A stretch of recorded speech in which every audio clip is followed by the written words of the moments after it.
Chu Yifeng's return. 1. Foolish pig. He Fei Xiang didn't even need to move while up in the air. While he snickered a laugh, a huge shockwave suddenly explodes out of his body and smacks right into Lord Chu Ran's chest, sending the other fella falling right back down to the dirt. Chu Ran! Bai Chang Feng and the others exclaimed with great fright at this scene. The poor man was puking blood like a fountain and they feared he might die at any second. Thankfully the group still had the healing pills Bai Yan left for them and that stabilized Chu Ran's condition after taking one. Not going to bother with the fool who dared to challenge his might, He Fei Xiang returns his gaze over to the tiger. This white tiger killed my son, he will be the first to suffer. As for the rest of you here, I will personally deal with you all afterwards. Oomph! Wiping the blood from the mouth, Lord Chu Ran forces his own aching body up to put up a stand. Even if we all die together today, someone will eventually come avenge us. When that happens, I will have nothing to complain, ha! Besides, your son's death is inseparably related to me, said the Holy Lord with a sarcastic tone. If you have the ability, then come kill me first. I have never cowered before anyone. The provocation infuriated the Spirit Lord and definitely irked the man's ego. Did you not say you're going to avenge your son? Come on, I'm right here. If you got the ability, then come kill me. Chu Ran. Going white in the face, Bai Chang Feng hurries to pull at his peer's arm, whispering, "Have you gone crazy? This is not the time to be getting rash and running out on your own. Furthermore, what's with the provocation? You don't want to live or something?" Chu Ran smiled bitterly in response. Last time my holy land got lucky and the reinforcements from the demon realm came in time, but it's obvious we won't have such luck today. It's as the Holy Lord says. The last time they only managed to bide for time due to the island's barrier. Without that option available, what other choice do they have besides hard resistance? Sure enough, the Medicine Lord releases his grip around the man's arm and made a bittersweet smile of his own. To Bai Chang Feng, he's experienced many dangers over his long lifetime, but to be taken down like this was just sad for him. Turning back up to the old man in the air, Chu Ran continues to make his stand. Come then, I can bear anything you can throw. To this Lord and Master of the Holy Land, he's never feared death. However, if he had anything to say he couldn't let go, it would be his 2 children. Closing those eyes to reminiscent Chu Yifeng and Chu Yi's face in his mind, the man immediately shoots them back open with absolute determination. Ho ho! The Spirit Lord bit the bait as expected. Snickering with anger, "You want to die? Fine, I will oblige your request in full." Boom! In an instant, the man's body transformed into a gushing storm as he swooped downwards for Chu Ran's head.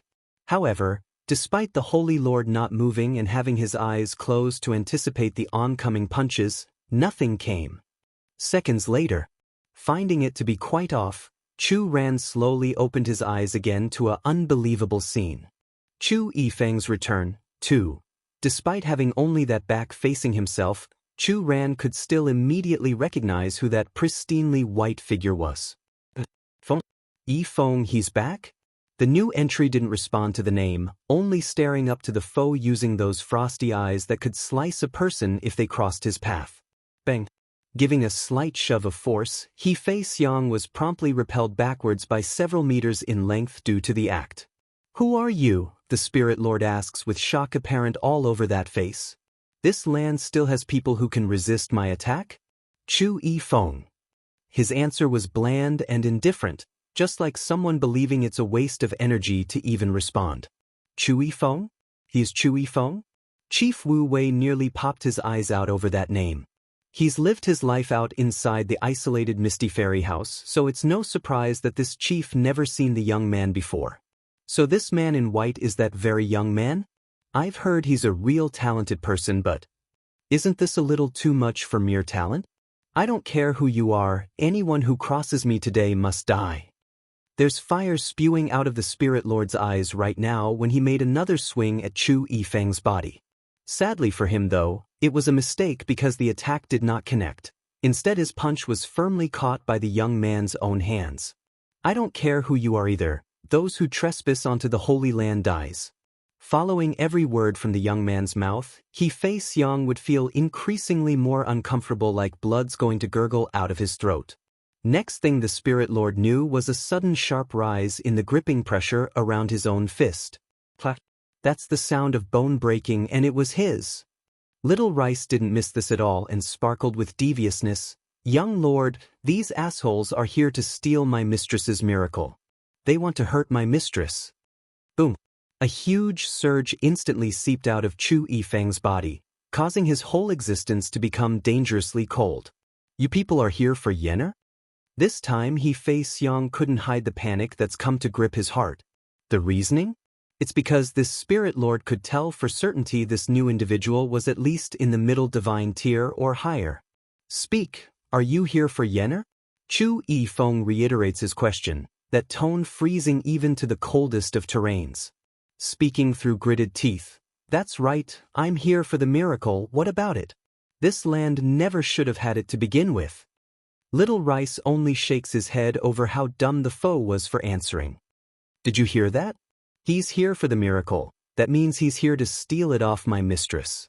The troublesome tiger would of course lose the fearful appearance he showed earlier now that a powerful reinforcement was on his side. In fact, he's wiggling that tail and getting all playful and cheeky. Death. One punch, that's all it took for Chu Yifeng to blast the Spirit Lord right back out. The other celestial rank cultivators from the spirit realm naturally wanted to attack after seeing their lord being injured, but Little Rice already expected as such and blocked the men from joining in with his massive size. At the same time, Xing Yi and the others also began to move because, well, truth was these people aren't all that much stronger than the last batch of attackers if Fei Xiang didn't stand at the forefront. It's quite plausible to come out on top at this rate with Chu Yifeng suppressing the Spirit Lord. Chu Yifeng's return. 3. Chu Yifeng's arrival has completely turned the tide in the Holy Land's favor. Staring down at the old ignorant man below himself, the young man's eyes were full of killing intent as he brandished his long sword for use. I will make sure you regret ever going after her, now die. With a cry, he stabs the blade straight into the Spirit Lord's right eye, causing the foe to let out an excruciating scream of agony. Chu Ren almost cried out as well to the side after watching his son's outburst. He's very sour right now, this stinking boy only knows how to chase after a girl's skirt. What about his old man here? I am the father. I should be the first order of concern. At the same time over at the outskirts of the Holy Land, Bai Yan and Bai Shachen was hurrying over to the epicenter when they overheard the sharp screeching cry of the Spirit Lord. It's painful and eerie to even their ears from afar. Startled at first, Bai Yan immediately turned to her own husband that's tailing her, but, Deedsong, take me over there right now, I need to go. Okay. Without objection, Deedsong immediately whisks his wife and son away and flew off in a flash of red light. When they eventually arrived due to the incredible speed produced by the Demon King, the scene that came into view completely left the woman stunned on the feet. Godfather. Breaking free from his mother's arm, Bai Shachen throws his tiny little body at the handsome man wearing the white silky robe. Due to the heat of the moment from the fighting, Chu Yifeng's sword had wanted to slash down again at the unexpected entry. However, the familiarity of that cuddly voice promptly stopped the act mid-track and allowed the kid to throw himself into his stomach. Godfather, I miss you so very much. Hugging that thigh, the little steam bun had stars shining in his eyes when staring up to the man's still unreadable face. Finally realizing what's happening, Chu Yifeng's eternally cold face softened. Giving the kid a rub on the head, this person then immediately turned to look over to the oncoming woman. In this moment, his eyes were seemingly in a trance, like he's recalling back to the scene of their first encounter. Back then it was Elder Zheng Qi and his brothers who brought back the blood-stained girl.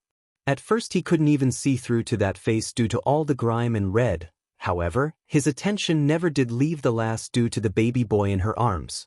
How could one be so severely injured and still care for a child? Well, Bai Yan did it back then. Despite not having a single good patch of skin left on her body, the lady not only kept her boy safe from harm, she wouldn't even let a single droplet of blood to get on the kid's clothing. That's right, it's her strength and courage that's won Chu Yifeng over. It's not her face, it's not her beauty or talent, it's her perseverance to do what's right. In that second when they met, the seed had already been planted. Perhaps in this lifetime he would never be able to rid himself of her image and glory. Yenner, it's been a long time. You look just as beautiful as you are ever. Of course, the latter part of his sentence could never be said aloud towards this woman and could only be kept firmly inside his heart now. It's been a long time indeed, Yifeng. Bai Yan draws a mesmerizing smile of her own, recalling back to their last encounter at the fighting competition over in the Lu Hua Kingdom. Even if she couldn't fall in love with him, he's still an important member of her family. That fact won't change no matter what. Has he been good to you? After musing over his response, Chu Yifeng still ends up throwing this nonsensical word out there. Going black in the face over the question, Ditsong immediately got all defensive and wrapped his arms around Bai Yan's waist. She's my wife, so of course I will love her with my all, that you don't need to worry. Chu Yifeng's return 4. As if he's unable to hear the Demon King's words, Chu Yifeng's focus remains entirely on Bai Yan's body. To him, it's as if the world doesn't exist and only this woman does. Not minding the extra attention, Bai Yan knew she must first appease Ditsong's hand before turning back to the kind man. Smiling on the face, Yifeng, you don't need to worry about me, he's been very good so far. Also, I'm pregnant with another child again. The news instantly made Chu Yifeng's hand tightly grasp into a ball. This should have been a joyous occasion, but to him, this only felt like a hand was ruthlessly ripping at his heart and causing excruciating pain. But in order to not make the woman in front of himself worry, his handsome and pristine face only showed a gentle smile. Then I am happy for you. In this life, I only want you to live well, and that's all I want. Hearing this from the sideline, Lord Chu Ran could only sigh at the pair's relationship. He's a father, so of course he would want his son to have happiness. Sadly, love mustn't be forced, and he knows that much. What a shame this is. Yenner, what did you just say? You're pregnant again? Bai Chang Feng apparently forgot the situation they're all in and stepped out to ask, his voice trembling with excitement. It wouldn't be that you are deceiving us old guys, right? Bai Yan chuckled at her grandfather's outburst. However, before she could respond to that doubt, the little steam bun had already broke away from Chu Yifeng's leg and cocked his tiny head upwards with a proud face. Mother is pregnant with a little sister, my little sister. I will protect my little sister from now on and not let those bad people hurt her. Especially baddies like Baddie Father, I will protect my little sister from people like that. The poor woman almost wanted to cry at her boy's logic. Bai Yan could already see her future son-in-law being driven away and knocked to level. An overbearing father-in-law, a brother-in-law with a little sister complex, who could handle such a relationship? In the end, the one to suffer would be her own daughter, the future baby that's going to come into this world. Lord Chu Ran, grandfathers, grandmother, and my Shifis, are any of you injured? Asked Bai Yan with an apologetic face for coming late. Bai Chang Feng shakes his head at the inquiry. It's thanks to young Yifeng over there who came in time. Thanks to him, none of us is hurt. He didn't need to elaborate on what comes next because everyone knew the other outcome would only be negative. They really need to give thanks to the young man afterwards. They owe him their life. Eased by the confirmation, Bai Yan figured it's time she dealt with the one who caused all this.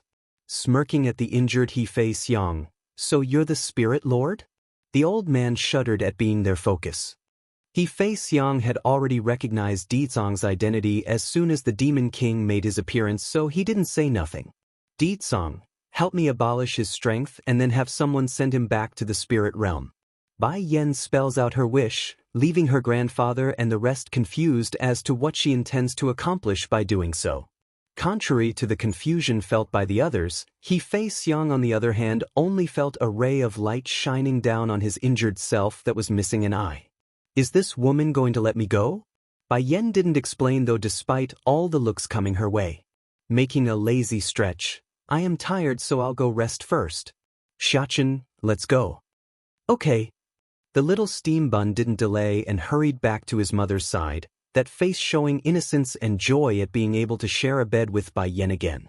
As for the remaining celestial ranks here, grandfather, You and the rest can handle them. This is a good chance for you all to test your strength for consolidation. Giving a yawn, she then promptly led her boy for the inner parts of the Holy Land. Chu Yifeng's return, 5. After testing herself and discovering she's pregnant, Bai Yan has gotten into the habit of taking naps whenever possible. Sadly, regardless of how much she sleeps, that endless fatigue just couldn't go away. This little one in my tummy, it can't be a lazy one, right? Rubbing her own abdomen, a faint smile slowly evokes out of Bai Yan's face. If not, then how else was she supposed to explain her current condition of being so sleep-prone? Mother, it's fine if my little sister is lazy. If she doesn't want to walk, then I'll carry her. If she wants to sleep, then I will keep her company. If she doesn't want to eat, then I'll feed her. You mustn't ditch her just because she's lazy. Out of fear for Bai Yan abandoning the unborn baby, Bai Xiachen hurried to beg in place of his expected sister. But what if it's a little brother? She asks with amusement all over her voice. The little steam bun didn't reply right away. Only after a long musing did he come up with an answer. Then I will break his leg if he gets lazy. Or mother can toss him away and make another sister instead is fine too. 3 black lines literally appeared across Bai Yan's forehead. This little guy, isn't he too biased? Scraping the boy's nose in a doting manner, didn't you say you want a little brother to help you manage the demon realm? If he's lazy, then he won't be willing to be the crown prince. In that case, I won't be able to accompany my little sister to wander the world and enjoy the various places. If not, why don't mother make another that's less lazy? For Bai Xiachen, a little sister must be used to dote, while a little brother could only be used to abuse. If this baby really is a boy, then he will cry if he hears your word, Bai Yan said with a sigh. Tilting his head in a pondering manner, the little steam bun suddenly lights up with a light bulb hovering above his head. In that case, I won't beat him at least. If mother tosses him, then I will just go pick him back up. No big deal. I can always make him wear a dress and put on makeup. Using him to practice is not bad. It will give me experience for my future little sister. A puff of mushroom smoke explodes out of Bai Yan's head right then and there. For a second, she's discovered how difficult it would be for her second child if it's really a boy. It's going to be bad enough having Deet Song and this little steam bun being so gender biased, but this was too much. But a really sweet smile comes off of the boy as he reached up with his hands to touch her belly. The baby will definitely be a sister. Little sister already told me she's coming, so it can't be anything else. Finding how stubborn her son was about the gender, Bai Yan knew it's pointless to argue. Pinching the kid's cheek, all right, it's a little sister like you say. Gleefully showing his teeth in that smile, Bai Xiachen began to swing his mother's arm around as he spoke. Mother, I will properly teach my little brother when you get one in the future. I will teach him how to protect my little sister together. Okay, your little sister's safety will be in your hands. Greatly enjoying herself as well, Bai Yan tickles her boy's nose before giving her following instruction. Xiachen, go call Dragoni and them over. Oh yes, call Emoli Shang, handsome youth, as well. Okay, mother. With a pop, the little steam bun sneakily gives her face a kiss before running off with his little legs in the other direction. Watching her son's behavior, Bai Yan just couldn't resist a chuckle as she rubbed her own belly. I wonder how disappointed he will be if this child is not a girl? Just when the lady was busy pondering on the idea, Bai Xiachen had already returned with the group like she asked. However, it's far faster than she expected. Clearly they were nearby to begin with. Dragoni, you mustn't bump into my mother. She's now pregnant with my little sister, so you must be gentle. Bai Xiachen comments upon seeing how the little missy was about to rush at Bai Yan out of excitement. Elated with joy on the face, Dragoni cries out with glee as well. Really? Mother, you really have a baby? Chu Yifeng's return, 6. That's my sister, not your sister, and this is my mother. Bai Xiachen did not get the news regarding his new god-sister, so the kid immediately got irate after hearing that sentence. Xiachen, intervening since it's her fault for not bringing the topic up earlier, Bai Yan attempts to explain. Not long ago I had taken Dragoni as my goddaughter, I just didn't have time to tell you. Originally the boy was still steaming on his cuddly face when he heard that. Turning from grumpy to surprise, a big "oh" was what became the shape of the boy's mouth when he turned to apologize. Dragoni, I am sorry, I did not know mother took you in as her goddaughter. I was too impulsive, I'm sorry.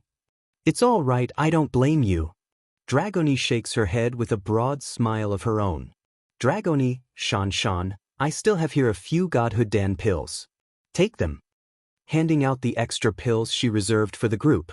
As for the extras, Dragoni, you can give them to the ones from the border city. Remember, only those at the saint rank can use them. Godhood Dan pill? Wu Xiong and the other slaves behind the little missy were all showing incredulous looks on their faces. Great lady, when I arrived here I found that there are many who are at the celestial rank. It can't be, is it because of these godhood Dan pill? Wu Xiong nervously asks without blinking at all, afraid the act might turn this into an illusion or whatnot. Boom. Like a lightning baton, the news smacks everyone right in the face and left a huge imprint. It wasn't all that long ago this woman was being chased by them from the border city, and now she's able to produce celestial ranks at will? Oh mistress, you mean we are also included? The big burly man that was Wu Xiong from the border city gulps, his eyes spewing with desire. Due to these pills being in limited quantity, I cannot give every one of you a pill. Whether or not you can get one will depend on your performance. She explains with mild calmness that was very different to the tense air hovering above these slaves. In terms of importance, Bai Yen holds her family first, then the demons from the demon realm, then these other Micella's people underneath. That's why they are going to have to compete for an opportunity, otherwise where else was she supposed to get the ingredients to meet the demand? He Ling, the other powerful slave from the border city, was filled with excitement as well. He's hardly able to contain his emotions at the chance. This man knows this would be his only chance to break free from the restraints of the saint rank and into newer heights. Others were of the same opinion right now. For a time, these extras are trying hard to highlight themselves in front of Bai Yen so they could get a spot for the prize. Of course, not everyone here were interested in these beady little things. Yen, Emoli Shang youth, shakes his head after glancing over at the pill. I don't need this thing. Startled by that answer, why? It's useless for me. You need to have confidence in me. Even without this pill, I can still reach the celestial rank and protect you. The youth sounded very sincere, making it hard for others to doubt him. She didn't insist since it's like that. Nevertheless, Bai Yen still left the option out there for him. All right, but remember to come to me if you need this in the future. I will always have one ready for you. Okay. Mo Li Shang breaks out a chuckle, revealing his teeth to the sunlight and making him look all the more bright and handsome. Queen Mother, are you back? Suddenly, a childish voice came from the side. Chu Yifeng's return, 7. When Bai Yen turned to face the source, all she saw was a dolly-looking child toddling over to her location with a very thick smile on that face. And due to how short his legs were, the dolly boy would always look like he's bouncing around when running, making him appear extremely cute to the onlookers. First giving the pregnant lady a huge hug on the thigh, then turning for the little missy, Dragoni, why are you always hiding from me?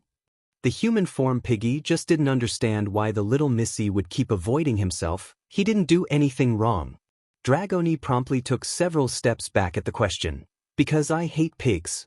But I like you very much. Molly Piggy didn't get discouraged and continued to toddle over to the missy. Watching how this dolly boy wouldn't stop chasing after his girl, a nameless anger erupts out of the little steambun's heart. Reaching out to snatch the baby up by the dajuo, underwear, you stop pestering Dragoni. Originally the dolly boy wanted to refute the request without a second thought, but the intimidating air coming off of the demon prince had caused him to give pause and shrink that head inwards. He's so sad right now. But I want to be with Sister Dragoni.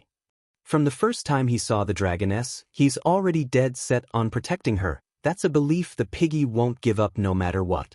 Now if only the girl would just stop hiding from him, then that'd be perfect. Cringing up into a stern face, Bai Xiachen stumbled for a proper excuse. Dragoni doesn't like you, so you must stop pestering her. Otherwise I will hit your bum. I'll hit it until it blossoms. shrinking into a roundish shape due to the intimidation. "Don't hit my bum please, my bum will hurt. If you stop pestering Dragoni then I won't hit you." As reluctant as the dolly baby was about the idea, he did give in under one condition. "Then what if she's not against it?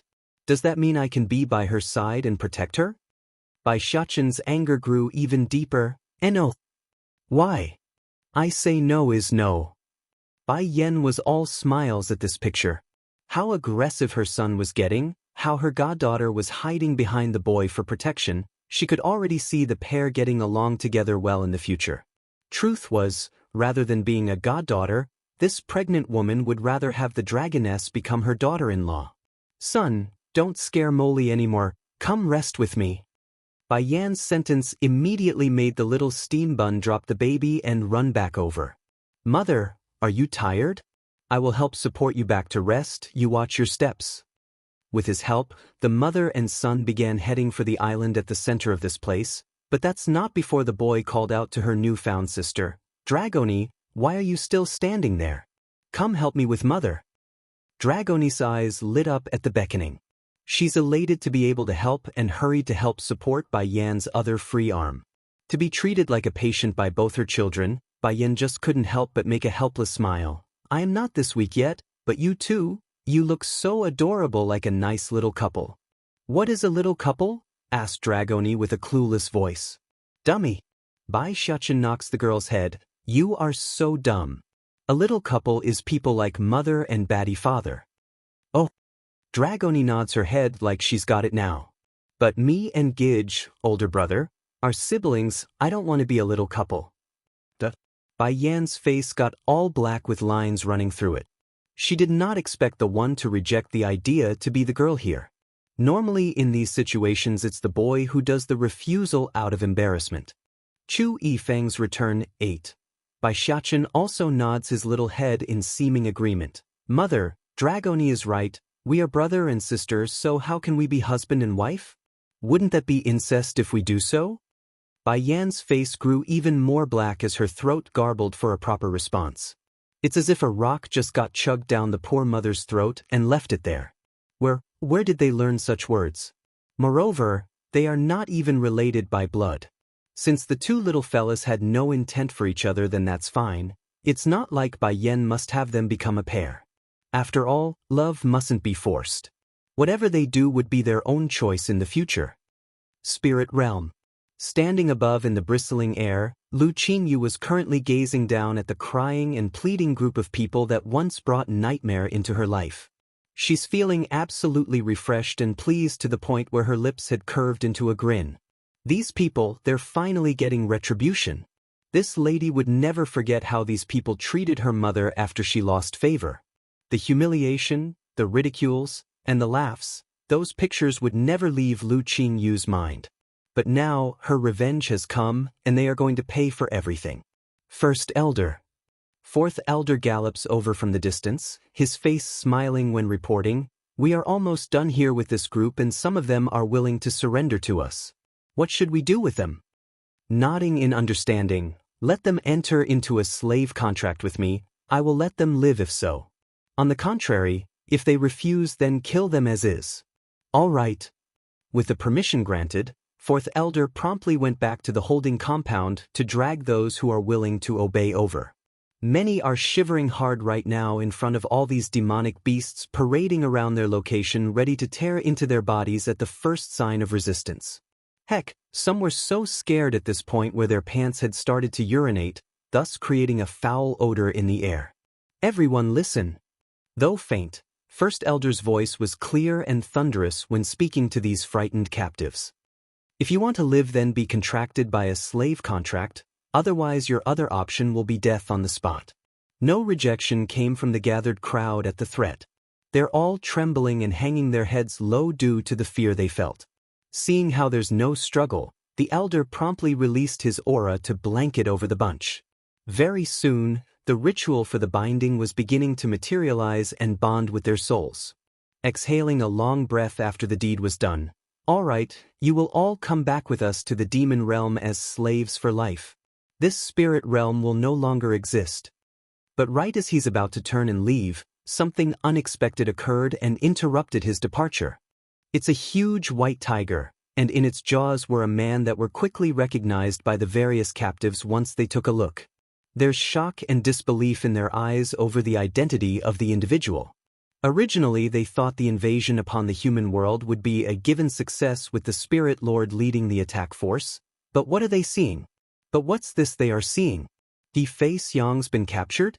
Flying over with one huge leap, Little Rice spits his baggage out with a grossed-out face. First Elder, this is something my mistress tasked me to bring you.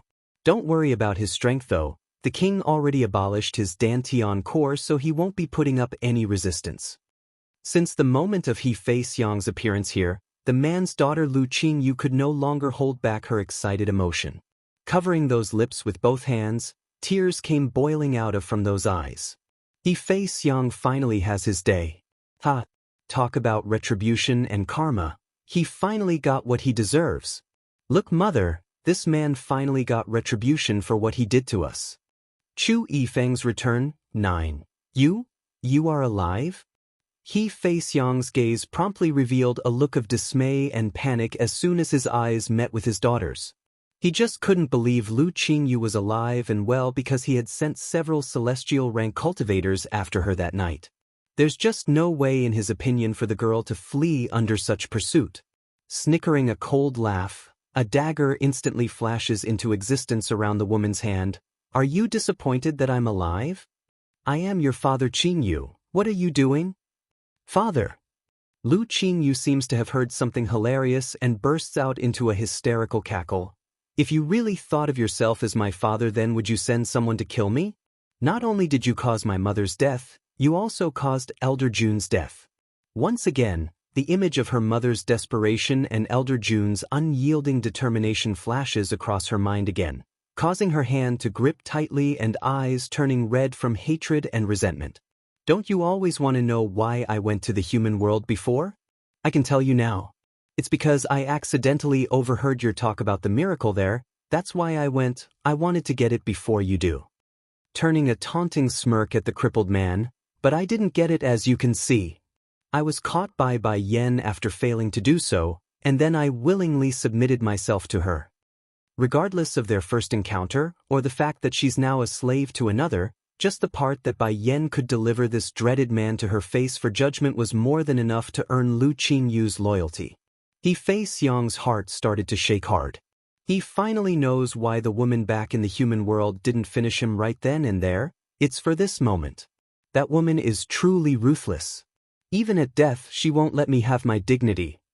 I am your father Qingyu. That fact won't change because my blood runs through your veins. If you kill me, then it's a crime against the heavens.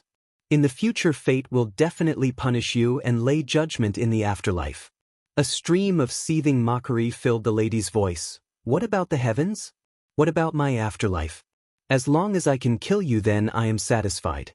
Regardless of the consequences, I am willing to bear it. Swoosh! The dagger in her hand has sprang into action and directly stabbed into Fei Xiang's chest. As she jerked the blade back and forth to make the pain as high as possible, the blood came pouring out and splattering across the lady's face and making her look incredibly frightening, like a mass killer. Perhaps this world really does have karma, but right away thunder began to boom from above and the rain hammered the ground like it's just escaped from a long drought. This sudden downpour washed away the blood while also masking the trickling tears from the lady's cheek. As Fei Xiang stared wide in disbelief, he cried out using the last of his strength, I should have killed you in the cradle back then. I should have strangled you when I had the chance. Sadly for this once lord and master of the spirit realm, the blood has almost run dry through his body at this point, causing him to lose the last of his voice. In the end, he just suddenly dropped backwards in the rain and gradually, he breathed his last breath in resentful silence. Clink. Dropping the dagger in her hand over this picture, Lu Qingyu suddenly shouts out towards the sky as she knelt there. The cry was endless, filled with emotions, and even contagious to those around because it was clear to everyone how much suffering was in that voice. Mother, Elder Jun, do you? I killed this man by myself. I've avenged you. Unfortunately, you'll never be able to see this. Chu Yifeng's return, 10. Elder Jun, Recalling that determined face of the senior in her mind again, I've succeeded, but you're no longer by my side anymore. I've waited a long time for this day to come, yet when I succeeded, the last of my family has already left me. Slowly standing up from the ground, Lu Qingyu began to wander through the rain like a zombie towards the back mountain. First elder? Fourth elder decides to speak up after getting worried from the terrible state the lady was in. Shouldn't we follow her? This girl, she seems to have suffered quite a shock there. Shaking his head over the suggestion, no need, just let her go. These sort of stuff needs to be solved by herself, we can't do anything for her now. Oh yes, remember to go examine the treasury hall here. Those items are to be offered to Her Highness the Queen after we leave this place in a bit. Understanding the first elder was right, fourth elder immediately clambered up and began the cleaning process for this chaotic battlefield. As for the rest of the survivors of this spirit realm, what else could they do when their leader has died before their very eyes? Aside from regret, they didn't show much sorrow for the dead man because they are worried about themselves and what awaited themselves in the future. A while later, Lu Qingyu returns again from the back mountain. But unlike before, she was holding an ash urn in both arms and giving off an air of lonely sadness. First elder, can I go back to the demon realm with you all? She eventually asks after a long while of silence. Answering after a brief deliberation, you belong to the Her Highness, so of course you can return with us. Moving those lips in haste at the agreement, then can I take my mother's ash with me too? I do not want to come back to this place ever again in this lifetime. That's not a problem. All right, I will also task those underneath me to help your mother find a suitable burial ground. This way she can rest in peace. This girl was Bai Yan's subordinate, so it's reasonable for him to do this small favor. Thank you. As much as Lu Qingyu would want to bring Elder Jun's remains along as well, the senior's body had already turned to dust and disappeared with the wind. The hour's getting late, we should begin heading back to the demon realm soon. First elder turns to his peers and continued, but this spirit realm isn't bad. Fourth elder, after we return you can go expand the entrance gate to these parts. We will fold this into the demon realm's boundary. The territory of the demon realm couldn't be called big in comparison to the human world, so it's time they expanded the territory using the spirit realm as the jumping point. After all, certain demonic beasts are quite productive when it comes to their offspring. Yes, first elder, I'll have this done as soon as I get back. Fourth elder complies and confirms the order. Let's go then. Slowly turning away, it won't be long before the queen and king returns from their own trip. We can discuss the next course of the plan afterwards. It's about right after 1,000 years of growth. Even if our demon realm isn't at the peak of its strength, it's still capable of challenging the celestial realm at this point. By then, whatever is owed will be paid back in full. The first elder's gaze gradually lowered as the pictures of that cruel war slowly emerged in those old eyes. War's Prelude 1. Holy Island. At this moment, inside the bamboo cabin located at the center of this lake, a woman in red was currently taking a quick nap against the long bench bed with her head pressing against the pillow. Exactly when all was quiet, two little heads suddenly poked out from the doorway, their eyes scanning curiously at the inside. Dragoni, stay very quiet, we mustn't disturb mother's rest. Putting a finger against his lip in a hush-hush manner, the little steam bun slowly crept forward through the doorway. Despite the boy keeping a low profile, Bai Yan's senses had long picked him up the second he drew close. The only reason she's still keeping her eyes closed was because she's too lazy to open them due to the pregnancy and the fatigue. Gradually the boy and girl had come before the sleeping beauty. With one hand up, Bai Xiachen gently places it against the still flat belly while he spoke. Dragoni, come touch too, but be careful to not hurt my little sister. He then slowly rubs it back and forth like he's touching some sort of great treasure. Making that complying sound, the young dragoness also comes forward with her hand outstretched. There really is a sister, my hand felt something kick it. Her eyes are sparkling and filled with excitement when she quickly murmured that comment after giving it a touch as well. Dummy, that's just you imagining things. Sister is still small so you can't possibly feel anything. Grandfather said it before, it takes 7 months before there are any movement. Is it? Blinking her eyes in uncertainty, Dragoni could swear she felt some movement during the initial contact. Meanwhile, on the other end, Bai Yen could no longer keep her chuckle back after hearing all those childish remarks, thus surprising the poor boy up and making him jerk backwards. "Mother, did I disturb you?" Bai Xiachen asks with tears swelling out of those eyes. Smiling right up, Bai Yen shoots the thought down. "If you want to touch your sister, then you should do it out in the open. Why be so sneaky?" The little steam bun promptly puckered up his lips in grievance. "That's because Batty Father won't let us get too close to you, Mother. He's afraid we will be too reckless and hurt you and injure little sister, so I—" Not needing to hear more, Bai Yen promptly pulled her son into a lovely hug with one arm while bringing Dragoni into her other one for a matching pair. "Zaken, you are my child as well. Even if I have more children in the future, you will still be my most beloved son. Also, you don't need to be so careful around me. I won't get hurt, nor will your little sister because she's not so fragile." Bai Xiachen finally bloomed a bright smile at that promise. Hooking his arms around the woman's neck in a childish manner, "I will be careful from now on and not let anything reckless happen. I can also help protect you, Mother. You are so good." Pleased with delight, she gives the kid a smooch on the forehead to seal the deal. During those days where she was wandering around outside and without anyone to rely on, it was this precious boy who brought a ray of light into her life. Without him, Bai Yen doubted she could have made it through the long ordeal.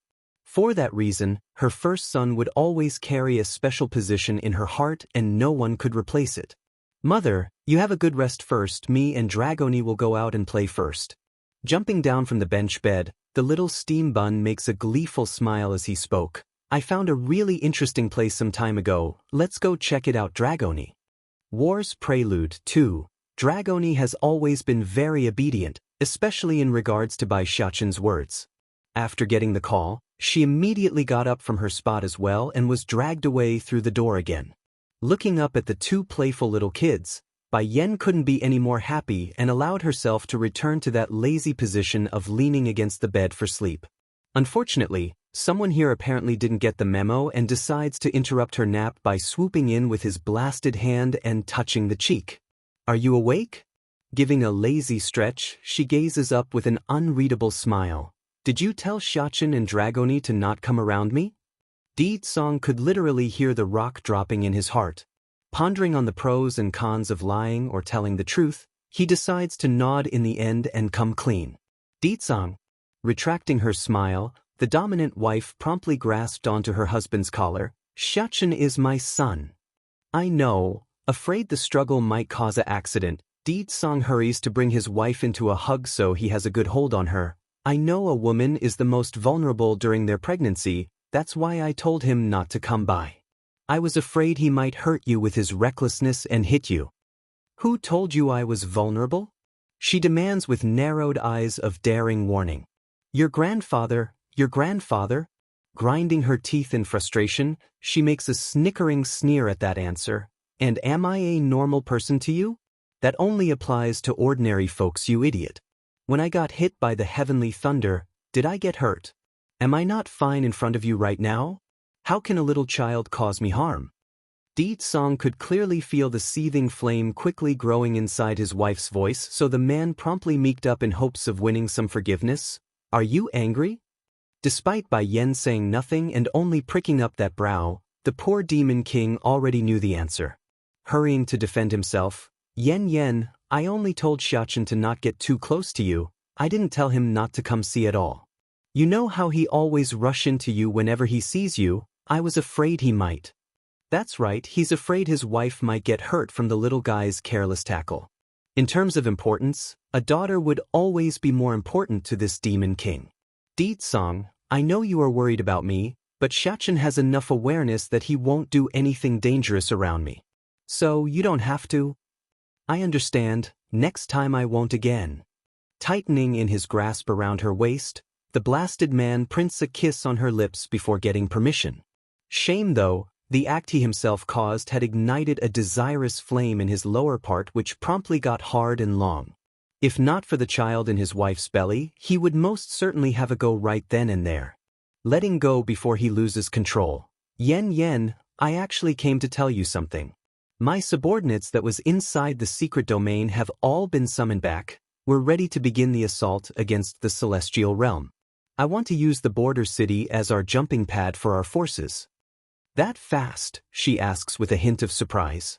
Because I want to give you and our children a secure and safe place to live. Combing his long fingers through her silky hair, his behavior was full of gentle care. I want to go with you. Pursing her lip, Bai Yan couldn't allow this. No, I can't trust you in behaving. You and the kids stay at home and wait for me. I am not as fragile as you imagine me to be. Also, I believe my children aren't that fragile either. Holding her man's hand to reassure him, Bai Yan puts on the most seductive yet clean voice she has ever mustered by whispering into his ear. Did you not promise to never leave me behind? I want to stand beside you, I want to fight alongside you in the battlefield. Looking at the woman's determined face and his own increasingly painful crotch due to that voice, Daoist submits and finally nodded. All right. War's Prelude 3. Yen can I? Daoist casts his gaze downward towards the woman's alluring body. Due to how she was sleeping earlier, Bai Yan's clothing had partially been loosened, allowing part of her snowy white breasts to vaguely show through around the collar. As a result, the man had become very dry in the throat like he's parched and stuck in a desert. I refuse. Figuring out what her husband wants by the fire in the man's eye, she hurriedly covered her own revealing part and shot a glare as warning. I promise to be careful. The man doesn't give up and began to bite at her senses due to his whispering voice into her ear. In kind, Bai Yan also began to redden up in the cheeks due to the hot puffing breath. It's making her all uncomfortable. Not yet. Lowering her eyes until the focus lands on her still flat belly, a maternal glow comes forward from her existence. For her sake, you must hold back. However, before she could say more, Daoist had already sealed her lip with his own and shot that ill-behaving tongue inside. It's rough, strong, and overpowering in what it's doing inside her own mouth. Daoist, she eventually cries out after breaking free with anger sprayed all over that face. Be good. Daoist doesn't relent and continues to bite at her defenses. I won't do anything, I only want to kiss you. Seeing how her husband doesn't intend to force the matter based on where those hands were touching, mostly only her waist and back, she figured it couldn't hurt since it's only the exchange of lips and saliva. Gently closing those eyes, Bai Yan allows the man to do as he please. Precisely then, a maid carrying a tray with a bowl of chicken soup had arrived on the scene. But instead of acting all flustered over the couple's intimacy, the girl only halted for a second to conclude she's not intruding before coming straight in with casual grace to place the food down. Apparently this sort of behavior has become so commonplace that the maids and servants in the Holy Land didn't even find it strange anymore. To them, it's just another day and another scene of a couple kissing. Half a ring later after the maid left, Daoist eventually releases his grip around the lady's mouth. Scooping a spoonful of soup up, he attempts to feed her. I can do it myself. I know, but I am your husband, so let me feed you. I can't do anything besides this because you are the one carrying our child. Let me do this much at least. Bai Yan's body literally quivered from the emotion she felt in that moment. Staring down at the spoonful of soup, she no longer resisted and opened up her mouth for pampering. Daoist, when do you intend to start? After a long thought, she decides to ask. Placing the kitchen utensils down, Daoist didn't reply right away. Instead, he showed a complex face like he's deliberating on the matter. Actually, after the demon realm was sealed back then, not every demon managed to make it back to our side. Take the Abyss Forest for example. Those demonic beasts are the offspring of those stayed behind, and in the celestial realm are of the same. So what do you intend to do with them? Standing up from the spot, Bai Yan asks with increased interest. Those demonic beasts, their treatment under the rule of the celestial realm is worse than being slaves. Snickering a sneer, and those of my demon realm can only be punished by me. In other words, whether it be demons or demonic beasts, they are only permitted to be punished by he and he alone. If anyone dares to touch his underlings, then they are going to be punished for the insolence. Bai Yan's gaze actually fell into a trance for the first time when staring at her husband. Even though it's widely known around that Ditsong could be quite scary at times, but the fact that his followers are so loyal wasn't without its reasoning. War's Prelude 4. Yen Yen, Ditsong's expression weren't as cold as before, but the sharp look remains when he spoke. The demon realm is second only to you and our children in my heart, so I can never let them go for hurting the denizens of my realm. In particular, those people also harmed you, the greatest weakness of my heart. I will make them pay for ever touching you in the previous life, and they will pay dearly. Border City. Ever since the Great Seal around the demon realm was shattered by Ditsong a while back, the barrier in traveling between the various realms have mostly disappeared. And as the nexus between them all, this small city was detrimental for any attacking force from a logistical standpoint.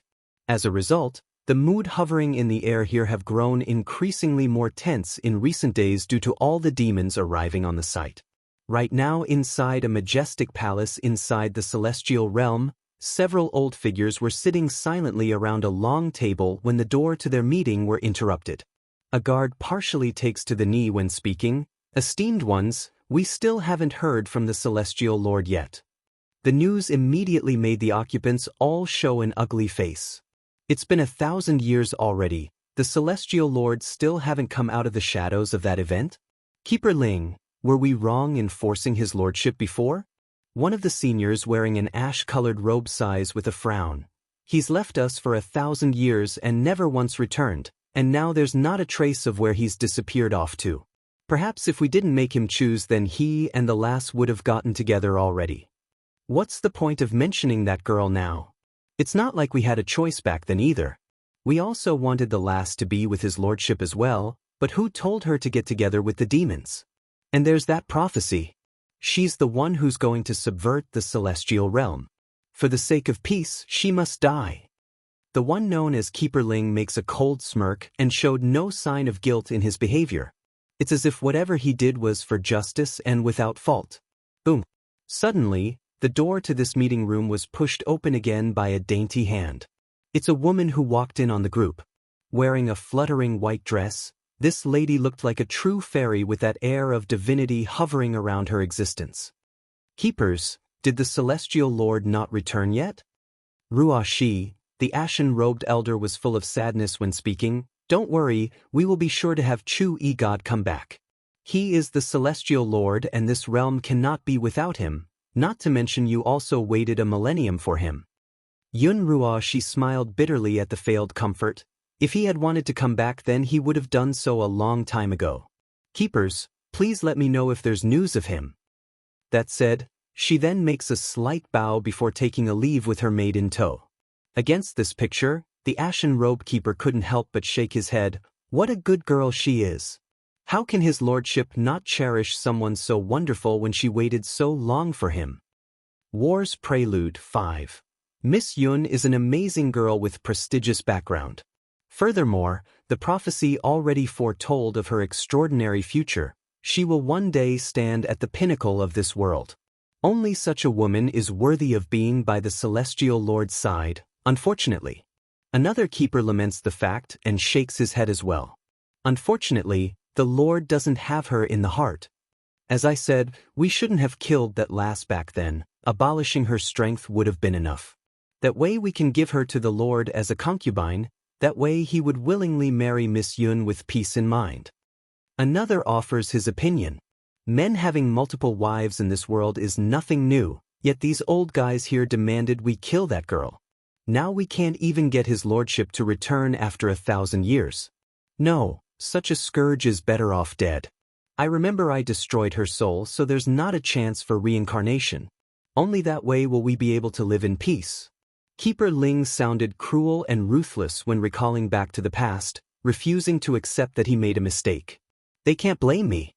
For the sake of this world, sacrificing that girl is a must. Even if she is someone we've watched growing up, but compared to the survival of the celestial realm, nothing is more important. Keepers. A rush of footsteps suddenly came running through the door. Kneeling with one knee, the reporting guard spoke in a hurry. The seal to the demon realm has been destroyed. I've gotten word from my subordinates that the demons are beginning to move and has the sign of attacking us. What? With a bang after slamming the table, Keeper Ling promptly rose from the chair. How did we not get the news earlier if the seal is broken? Tapping the table with a finger, another keeper wearing a green robe spoke. I suspect the reasoning is because of the Celestial Lord. He likely subdued the shockwave created by the seal's destruction and hid the fact from us. Celestial Lord? All of the keepers were stunned by the notion. They didn't understand why their lord and master would do such a thing, especially when both realms are destined enemies. Shouldn't we begin to make preparations as well if those demons are moving? The ashen-robed elder suggests with a dark frowning face. The guard gulps hard after hearing that suggestion. Keeper Zun, I also got a direct message from his lordship after getting news from my subordinates. Pausing for a second like he's hesitant to speak, he said, the Celestial Palace is not to be involved. If we do, he will never return again. As shocked as their hearts were, these elders that controlled the direction of this celestial realm were just as much angered by the command. The main reasoning would of course be over the illogical order, the other regarding the dilemma of why Chu-Yi God would act this way. After all, it was Di Song who stole the girl away from him back then. If anything, they should be attacking with everything and not holding back. Say, do any of you think that lass is still alive? Keeper Zun, Ashen Robe, suddenly came down with this idea and throws out this sentence. Keeper Ling promptly shakes his head in response. Impossible, I've personally shattered her soul and saw it disperse into the wind. Even if that demon king is powerful and far above ourselves back then, he still wouldn't be able to reunite her soul. Naturally, these keepers wouldn't know about the price Di Song made in order to resurrect Bai Yen and place her soul back into the cycle of life. That's a secret he made sure to keep. Meanwhile, outside the room, Yun Ruo she had been eavesdropping on their conversation despite giving off the impression she had left earlier. After hearing what they said, her hands instinctively began to clench tightly from, what's the word? Frustration? Or was it jealous? Maybe it's hatred? Yes, hatred would be more like it. She's not dead yet? She mutters in denial. How is it possible? That sort of injury should have removed her from this world entirely. There's no way, just no way. This won't do, I must go investigate this in person. I must find out if it's related to her before it's too late. War's Prelude, 6. A cold flash emulates out of Yun Ruoshi's eyes as she slowly turned around. However, that quickly changed to disgust when her sight fell upon her own maid that's standing in wait. It's a look of loathing and irritation because the maid was originally from that woman whom she forcibly grabbed over. Come with me, she snaps. The maid needed no hinting at what the other person wanted to do. She's been with this horrible mistress for 1,000 years, so how could she not know Yun Ruoshi's habit? Just that in the eyes of the outsider, this prestigious lady was kind and beautiful, so even if she appeared with scars and bruises all over that body, no one would suspect the other person. Holy Island. Inside the bamboo cabin, Bai Yen continues to snuggle into Di Song's arm when the sun came through the window. However, her expression weren't that of peace or comfort, it's a tight furrowed face like she's having some sort of nightmare. In the dream, beneath the dark sky of unknown origin, Bai Yen stands in a daze as she stared down at the familiar scene that's currently happening beneath herself on this mountain. It's a little girl covered in blood, and she's struggling to push the other little girl beside her forward. This place should be safe, so those bad people shouldn't be chasing us anymore. Relieved, the little girl takes a medicine out and attempts to feed her friend. Seeing this scene, Bai Yan's heart instinctively clenched up and made her body move on its own of wanting to snatch that bottle away. No, don't save her, don't save her. There's horror in that voice. Perhaps it's fate that's guiding her, but she has a strong belief that it's wrong to save the other girl and that the move of kindness it would ruin herself in the process. Pity. Right as her hand was about to make contact, what came into touch was nothing but air. Her fingers simply passed through the bottle. That's right, she doesn't belong in this place, meaning she couldn't stop any of this. As the scene continues to unfold, the injured little girl has now finished taking the medicine. Bai Yen, thank you for saving me once again. The mini version of her responds with a genuine smile of warmth. We've been dependent on each other for so many years, so of course I will save you. Oh right, are you hurt anywhere else? That said, she then makes a frown as she remembered something else. Removing the crescent moon-shaped amulet from her neck. Rushi, I was born with this amulet, so it's been with me for a long time. I don't know what use it has, but it has protected me through my life. Now I'm giving it to you. As Bai Yen stood helplessly beside the two children, the panic in her heart continued to grow more severe when the amulet was finally brought up. You can't give this amulet to anyone. She screams in agony. The mini version of Bai Yen suddenly raises her head with a puzzled look. Did you hear someone crying out to me? Ruashi shakes her head. No, it must be your illusion. Maybe. War's Prelude, 7.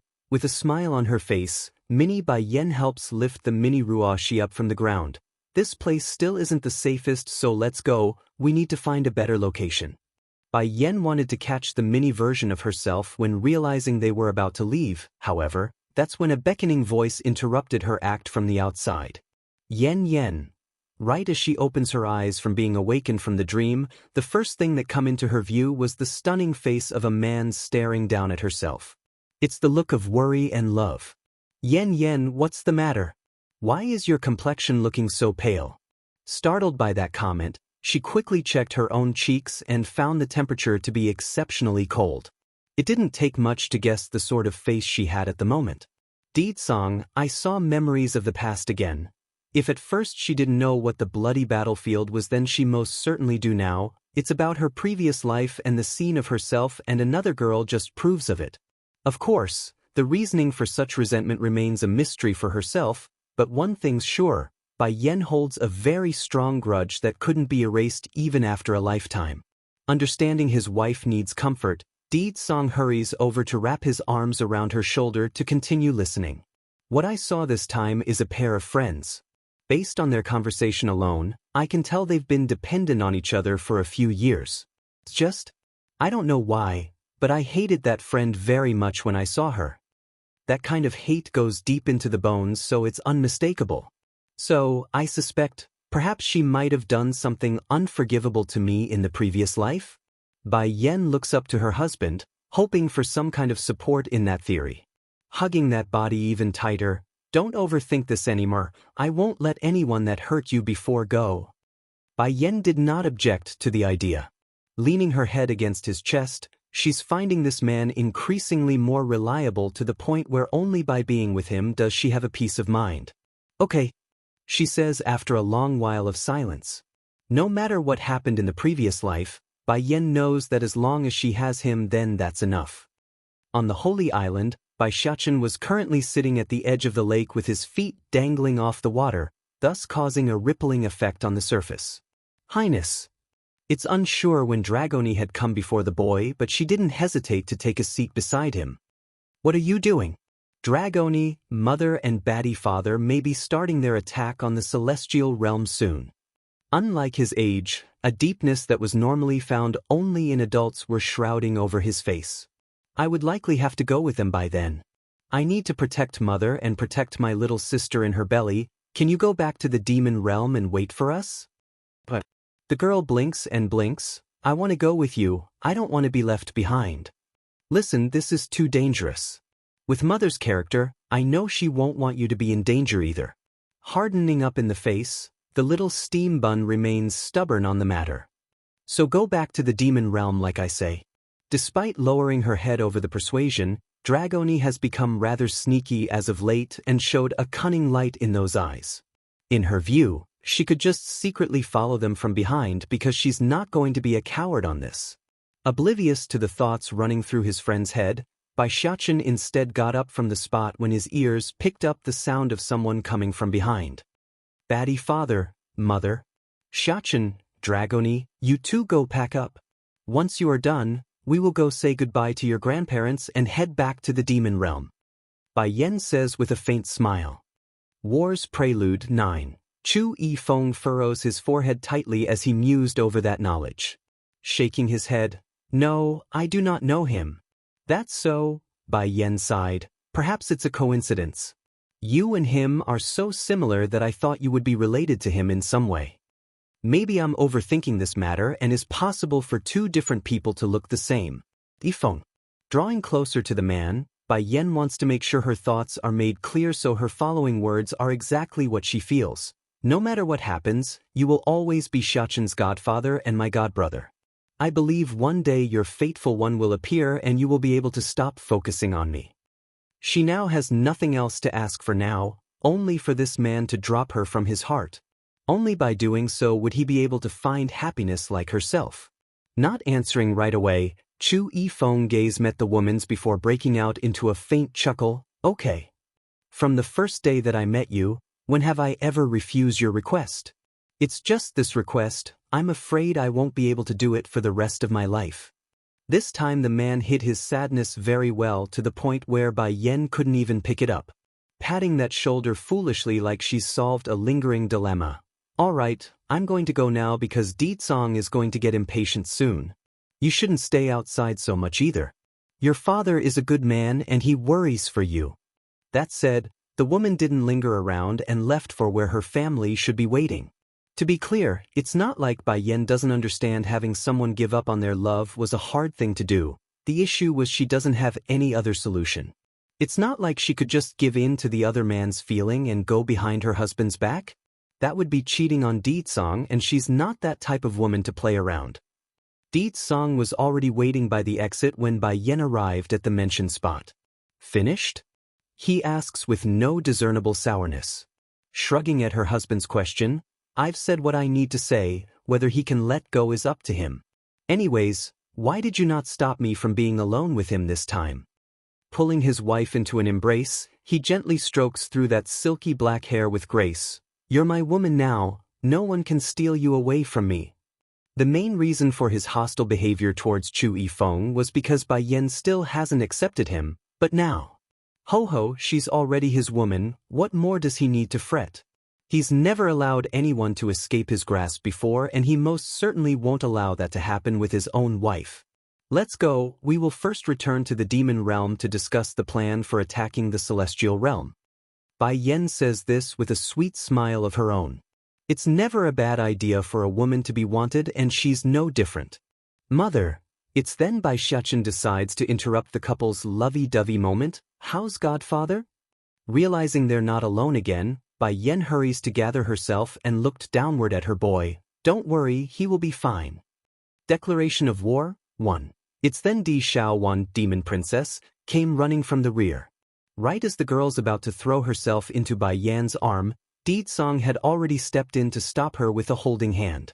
Black in the face, don't you see your sister-in-law is pregnant? How can you be so reckless? Staring wide-eyed now over that knowledge, the demon princess's gaze slowly locked onto her sister-in-law's belly before popping them eyeballs out in surprising glee. Sister-in-law, are you pregnant? Am I going to have another nephew? Due to how emotional she was, Di Xiaowan's voice was trembling with excitement, causing her to go back and forth between giving a hug or staying back due to the threatening face of the man next to herself. Auntie, Bai Xiaoqin sounded very displeased. It's a little sister, a little sister. Puckering her lips in a childish manner, Di Xiaowan began poking at that logic. And how do you know it's a little sister? My sister told me personally, so it will be a sister. Saying the unborn baby was a boy has now become a taboo for the kid because he immediately got all defensive. It's clearly a beautiful and good little sister. Why does Auntie say it's a boy? Okay, it's a little sister as you say. Rubbing her nephew's head, the demon princess didn't want to argue on the subject, which promptly earned her a happy grin from the boy.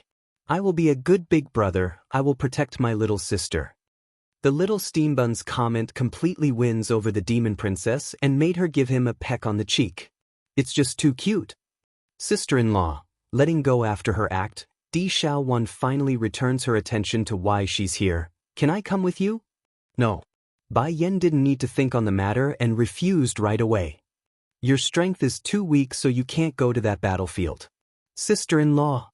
Pleading by swinging Bai Yan's arm, the demon princess appears all pitiful with that puckered lip. I really won't be a baggage, really. When you break into the celestial rank, then I'll take you.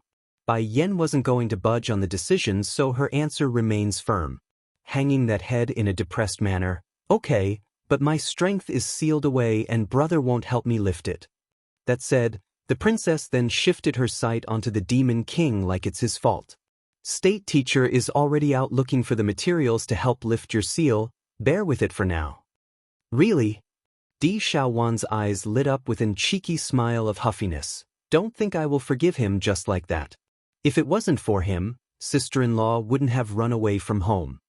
Anyway, it's all his fault. If he didn't secretly make a substitute for brother behind everyone's back, then none of that would have happened. He won't get forgiveness so easily. You stay here and wait for state teacher to come back. Bai Yan pats the girl on the head to settle the matter. Turning to the rest of the elders, it's about time, we're leaving now. Yes, Queen. They respond with resonating unity. Mother, it's then the little steam bun tugged at the woman's sleeve. Are you not going to bring me? Xianxia, you wait at home for me too. Why? Getting teary red in the eye, I went into the secret domain so that I can protect you, mother. Why won't you let me follow? Declaration of war, 2. Pained at her boy's tearful face, Bai Yan almost crumbled if not for her motherly instinct to protect the baby. Leaning down, she gives him a gentle kiss on the forehead. Xianxia, I'm only going there to access the situation. I will come back for you once I'm done with that, okay? The battle hasn't begun yet, nor does she know the strength of the enemies, therefore taking her son along would be too risky to take. Really? Staring up with sparkling eyes of hope. Mother is not lying? Of course. Pressing down the cringing discomfort in her heart, she wraps her boy into a warm hug. Believe in me, I will come back. Okay. Lowering his little head in thought, it took a moment for him to respond. I will believe you, mother. I will wait here for you to come pick me up. As reluctant as she was, Bai Yan finally releases herself from the kid and turns to her husband. Let's go, Ditsong. The Demon King naturally knew how much his wife disliked the separation, but this must be done. Using his own hug to warm her, he hopes the act would give the woman a peace of mind as they left with the rest of the group. In the background, Bai Xianxia never moved from the spot as he watched everyone leave. In fact, the light he's been showing in the eye until now has gradually disappeared and has been replaced with a darkness that's only been found several times before. Highness, Dragoni nervously gives the boy a tug on the sleeve. Though the young Missy doesn't know what's happening, but she's getting rather scared right now. Di Xiaowan and the other elders had already left to conduct their own business, so it's just the 2 kids left in this garden. Returning to normal after that brief lapse, Dragoni, did you not say you want to follow Mother too? Since Mother won't take us, then we can just tail them from the back in secret. Shining with light in the eye over the suggestion, can we really? Of course, I can't be at ease if I'm not by Mother's side. We will sneak quietly past everyone so the elders won't notice. If they find out, then they will not let us leave. If they won't let me go, then I can just sneak around from the back. What they don't know won't hurt. Border City. He Ling, a slave, and others like him have long gotten wind of Bai Yan's coming, so their group were already waiting since early morning. And sure enough, their efforts were soon rewarded with the familiar figures appearing in their line of sight. Mistress, King, you're finally here, the slave says with excitement in the voice. At the same time, the demons and demonic beasts gathered here are also waiting by the city outskirt. Greeting to the king and queen. Their voices powerful and resonating with power. Supporting his wife as they land, Di Tsong first scanned the surroundings before speaking. How are the preparations? Sire, we have finished most of the preparations and only need your order to begin the attack. Good, we will begin to move once nightfall comes. Yes, sire. The demons kneeled again and respectfully complied. Furthermore, go prepare a separate yard for my wife. No one is allowed to disturb her while there's nothing of importance. Yes, sire. They answered again, but with less vigor than before. Everything done, Di Tsong immediately turned back to his wife, those supporting hands careful and nervous. Declaration of war, 3. Yen, be careful, I'll help you go rest. During this period, you don't need to do anything, just wait here for my good news. Bai Yan instantly went black in the face. I am not so delicate that I need to be carried, not to mention I'm only 5 months into my pregnancy, there's no need to be so nervous. But I'm afraid you will get tired. Against this sort of behavior from their king towards their queen, the demons and demonic beasts gathered here were all gawking their mouths out in shock. Even though they've heard of Di Tsong's love for Bai Yan from the various rumors, but not many of them have actually seen the real thing until now. That level of pampering was too much for their small hearts. However, that doesn't mean shock was the only emotion running through their minds. There's also envy circulating among the female body. Thankfully, these had self-acknowledgement and didn't have other intent in mind. Otherwise, Di Tsong and Bai Yan would have to deal with another situation like that snake and fox fiasco. Once settled in on the courtyard prepared by the residents of this city. What are your plans for attacking the celestial realm in the evening? Bai Yan asks with a serious face. I'm first going to head to the ancient battlefield that lies beyond this border city. Since that place is controlled by the celestial realm, it is bound to be defended by their forces. However, it is also filled with countless treasures lost through the ages. I intend to first conquer that place and then gather the items hidden underneath the ground for you. Afterwards, I will then begin the assault on the rest of the celestial realm. Understanding now, Bai Yan reaches over to grasp one of her husband's hand. I want to go with you. Yen, pressing the woman's shoulder with his own free hand, his tone grew heavy as he spoke. You are pregnant now. I don't want you to work so hard. The defenders stationed at this ancient battlefield isn't too strong, so you can be at ease. Nothing will happen, I promise you. Just wait here and rest until I come back. Until I come back. These 4 words hit her hard. Remember, Di Tsong, we are bound together by the soul. If I notice that you are in danger, I will come for you no matter the danger. Remember that. Turning solemn in the face after saying that, so, for me, you must pay attention to your own safety. Di Tsong didn't argue with that request. Instead, he pressed his own lips towards her to let the woman know his inner feelings. After the kiss, the man's voice grew hoarse and longing. I promise you, for you and our children, I won't let any harm come my way. Reassured now, Bai Yan shows a genuine pleased smile. Remember what you promised me, otherwise I will follow you to death if I must. We will be together. This time it was Di Tsong who got hit hard by the words. Pulling his wife into an embrace, he holds her tightly to relish in this moment. Yen, getting a bit dry in his throat at what he's about to say, I also started to remember some things. I remember a long time ago I failed, I couldn't protect you, and I lost you for that. Then going sharp in the eye like a ferocious beast, I will never let that happen again, never. This was his promise to her, a promise he intends to keep for this life and the next and forward. Declaration of war, 4. Go ahead, rest for now, letting go of his woman as he says that. I'm going to discuss the matters of this evening with First Elder, I won't disturb you. Staring up to the man's gaze, Bai Yan eventually nodded and allowed her man to give a peck on the forehead before their separation. In the study, several elders had already been waiting for their king when he arrived on scene. Majesty, they arched their fists in respect as the man took a seat on the main chair. First Elder, give me the report to this ancient battlefield. Yes, sire. Taking a step forward, the senior goes over what he knows. The enemy troops stationed at the battlefield are all celestial rank warriors. Most are bottom divine with a few that has barely stepped into the middle divine stage. Gently tapping the table over this information. And what about the treasure lost in the ancient battlefield? Do you have any information regarding those? We're unable to locate any relics so far because our people still haven't been able to examine the region, but we are able to confirm there are a lot of rare medicinal herbs growing on the land. The soil there is rich with nutrients, so it's quite abundant. Squinting his eyes, herbs? That's good, very good. I can take those and give it to my wife for use. In any case, this ancient battlefield will be mine. First Elder's mouth twitched at that statement. He could already guess why their king specifically picked the ancient battlefield as the first stage for the invasion. It's probably for the herbs and treasures to give to the queen. Also, go pick several powerful demons out there to protect my wife. Di Tsong still doesn't feel completely at ease for leaving, so he wants to make an insurance. Yes, sire. First Elder arches his fist in compliance. Even after all these years, the king's love for the queen is still deep into the bone. No one can match. A moment later, Di Tsong speaks again. This battle on the ancient battlefield, First Elder, you don't need to participate. I will bring 10 other bottom divines with me and that's it.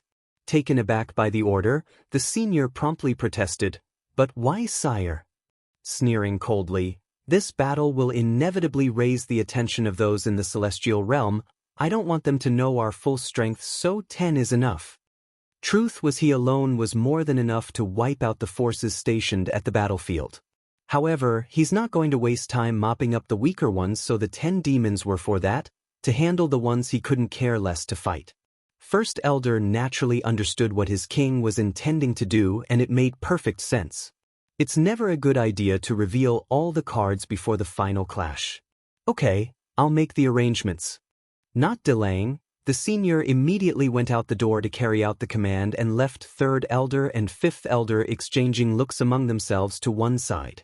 "What are you two still doing here?" Shuddering upon the realization of their dismissal, the pair hurriedly cusped their hand. "Yes, sire." Alone now in the study, Deedsong sat quietly there like he's brooding over something. Nighttime. This evening was a dark one. Perhaps it's the raising of the curtain for this great war, but the moon was firmly hidden behind the dark clouds of this night, making it all the more difficult to see anything in the shadows. Declaration of War, 5. Ancient Battlefield. On the edge of this stretch of land burdened with scars from ancient wars, a brightly lit manor was currently holding a festive banquet within its compound. There are dancers, beauties, and most importantly, there's a greasy middle-aged man relishing in the bounties of whatever this place had to offer. "Oh beautiful, come drink with me." The greasy man directly pours the wine in his glass down the beauty's throat with a boisterous laugh. As a result of the act, the female in question naturally coughed from the choke. Nevertheless, she continues to put on a smile. "Milord is so bad." "Ha, of course I am bad, otherwise how am I supposed to make you all love me?" Wei Xingping then went ahead to wrap his greasy hands around the breasts of the nearest ladies around himself, allowing those fingers to squeeze and pull at their tits to make them moan. Bang! Suddenly, a loud ruckus came from the outside, causing the slimy greaseball to jump up in haste. Who came to mess with this ancient battlefield? After he arrived at this ancient battlefield and made it his home, no one has dared to come make trouble. As such, he's been much less interested in guarding his position as the dominant overlord here and grew lazier as he enjoyed the fine things of life. For example, playing with these fine women at night and letting his fitness go due to all the food he's been consuming. Not good, milord, it's a big deal. Perhaps it's due to how frantic he was. The guard in question ends up running over some of the dancer girls and making a mess of things when he tumbled over to Wei Xingping's spot. "Milord, the demons are coming." "What?" The greaseball became shocked. "Demons? What crap are you going on about? Demons are the lowest of the low in the celestial realm. What trouble can they cause to make you so frantic? How many came, 1 or is it 2? Although there are indeed demons living in the celestial realm, but due to the level of poaching by the various forces here, the numbers are always on the small side. It's within reason for Wei Xingping to assume it's only 1 or 2. It's 11. 11. The greaseball repeats the number with a frown. That's actually a pretty high number, but it shouldn't be enough to make you panic, right? The guard gulped hard. The leading demon he seems to be very powerful. Humph. Sneering in his voice. Isn't it just a demon? How powerful can he be? How about this? If he's more powerful than me, then I'll betroth my beloved daughter to him. Ha! The last bit was obviously full of sarcasm, like the idea was impossible. The gifted demons have mostly been tamed over the years, so there's only the weak ones left out in the wild. Now for the disobedient ones, they've obviously been wiped out, so it's within reason for this man to assume that logic. Unlike his lord's belittling opinion about the attackers, the guard on the other hand was shuddering with fear just remembering the powerful image of the demons. As such, he knew the only way was to make the greaseball see for himself. Wei Xingping snorted and strode out the door at his subordinates pleading. Immediately, the exceptional color of that silvery-haired man had caught his eye. "This," the greaseball gulps. "This demon, isn't he too beautiful for a man? What a shame, if only he's a female." Declaration of War, 6. The greasy fatso laments on the face. "If only this demon is a woman, I would love to take this one into my harem." You demons are getting more and more courageous lately, daring to come make trouble on my territory? Wei Xingping starts rolling his fat greasy self towards Dicong as he says that, but I can make a deal with you. If you lose, then you must surrender and submit to me. If I lose, then I will marry my daughter to you. How about that? Ha! However, unlike the boisterous laugh of the fat greaseball who's lost in his own humor, Dicong's expression had become more and more dark. This is a great deal for you. My daughter is peerless in both beauty and talent. Giving you a chance to marry her is your greatest gift. Of course, that's only if you can defeat me. That was the last straw for Dicong. Flashing a cold, murderous glint in those eyes, this great demon king didn't even want to spend a single word answering this clown that's flaunting in front of himself. It's as if the very act was a humiliation in itself. So, he directly attacked. Boom. In an instant, the mountainous aura shot out by Dicong's body completely overwhelms the greasy fatso. The poor guy didn't even know what happened when he got sent flying and crashed into a nearby wall. If it wasn't for the extreme pain along the front, he might have just kept staring out shock. You? How can this be? Didn't the strongest of those in the demon realm get exterminated thousands of years ago? How can there be such a strong demon here right now? Wei Xingping wanted to climb back up after realizing the extreme danger he's in. However, it's too late because that dashing figure was already in front of his face. Perhaps the air coming out of Dicong was just too frightening, but the fat greaseball didn't dare to move an inch anymore. It finally dawned on him why the guard would spout those words earlier. It's not them exaggerating, it's he himself underestimating the foe. With another loud bang, Dicong's foot stomps down at the person's chest, causing his body to make a huge human-shaped dent on the ground. Who are you? Wei Xingping shakily asks. Resistance? Forget about that, he's lost all will to fight at this point. Aside from the blood leaking from the corner of his mouth, this greasy fatso didn't want to do anything else aside from saving his own hide. Sneering, Song shows a sly smirk. Those who are here to rob you. The demons who came with the man were all showing dumbfounded faces with dark lines running across them. To rob you? In other words, what difference are we from bandits? Although our current behavior is the same as bandits, but still.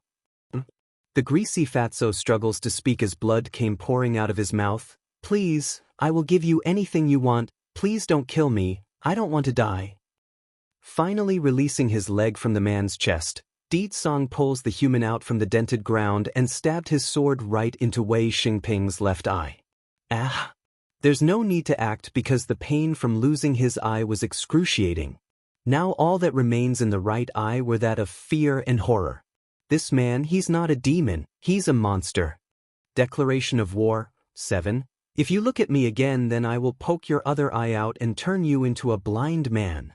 Dicong's intimidating existence felt like he could kill from mere words alone. Furthermore, if you say another word, then I will slice off your tongue.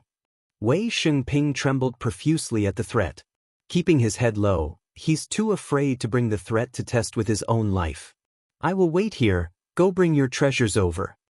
Releasing the captive in his hand, Dicong wasn't worried at all about the person trying to escape because all these people are already rats in a cage, there's no escape. Shuddering hard at the command, Wei Xingping didn't dare to delay and rushed for the treasury vault like a second of slowness would warrant his own beheading. Go gather everyone that's left on this ancient battlefield. Capture those who doesn't resist and slay those who rebel. Dicong then turns to his subordinates to give this order. Yes, sire. Unlike the happy laughter and dancing from before, this manor has now become a very different place altogether. It's filled with a tense air of unease that's making the dancers and songstresses all curl up around the corner in shivering fear. Then again, it did make sense as to why the females here were so scared of Dicong and his men. Who does that? A few words and you would poke another's eye out, that's downright barbaric. Back over at Wei Xingping's side, the greasy slime ball was currently rummaging through his prized possessions like instructed. It pains him to lose everything of value, but it's far better than losing his own life. What sort of bad luck is this? It's been so quiet around this place for so long, how did such a demon suddenly come barging in here? Right as the man had finished packing away the stuff he spent so many years gathering into his personal storage ring, A loud feministic cry suddenly boomed out from the rear and made him jerk. "Father!" This lady was like a shining example of what it means to inherit a parent's gene pool. She's extremely chubby and literally shook the ground whenever she walked, but more importantly, it's that eyebrow which she inherited from her old man that gave her lineage away. It's a straight line like a single brow. Aside from the white skin, there's hardly anything worthy of note that could be called beautiful. "Aya, my sweet daughter, why did you come out?" Hurrying to pull at his daughter's arms so she would go back. "You need to find a place to hide until those people leave. I can't afford to let those savages get any funny ideas once they get a look at your beauty." If Di Song and those demons that came with him were to hear the Wei Shengping's comment there, then they would surely throw everything out from their stomach right then and there. If such a woman could be called beautiful, then there wouldn't be an ugly woman in this world.